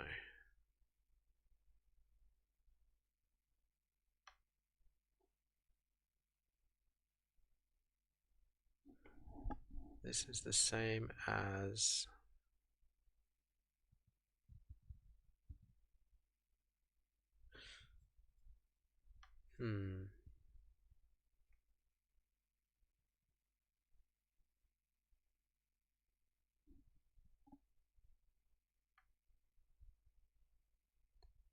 Oh. Of course, I am forgetting my index laws. This can be written as 6 times 4 to the power of x. Right? Silly, silly.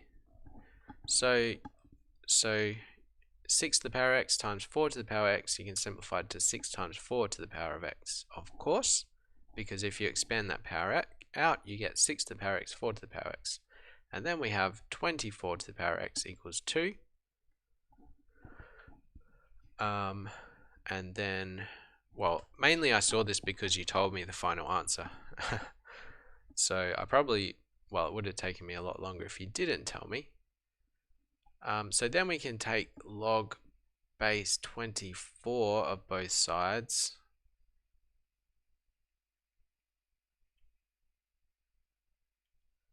And log base 24 of 24x is just x. So x equals log base 24 of 2.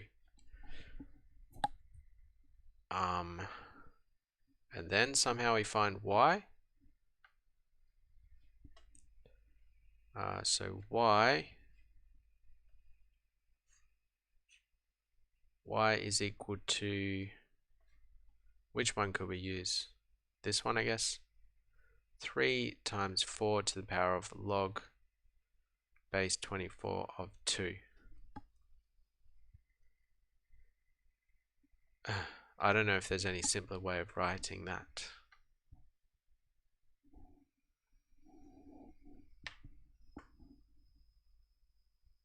Takeshi, sounds good.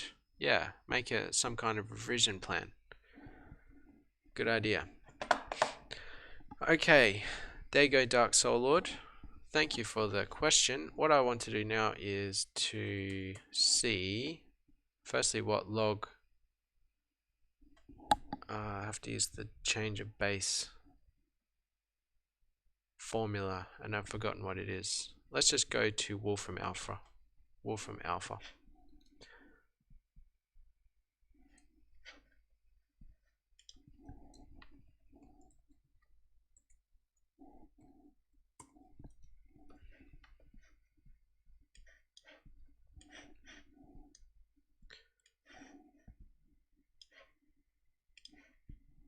So log base 24 of 2. Is that how you do it?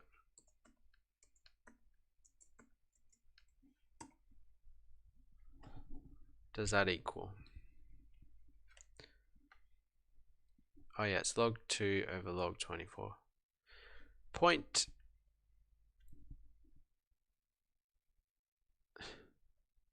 0.218. Great. 0.218. And then let's get a value for y. So let's say 3 multiplied by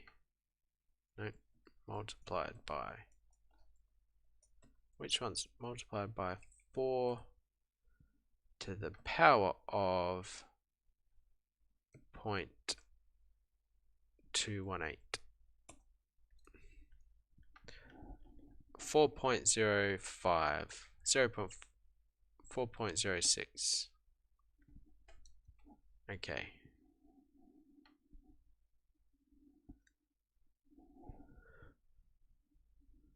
There you go.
Okay, if there are no other questions or topics that you would like to talk about, then I think that will be the end of the stream today.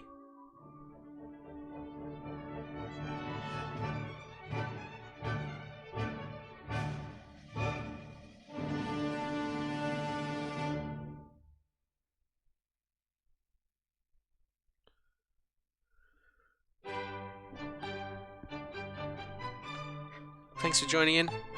I'll see you tomorrow. Bye for now.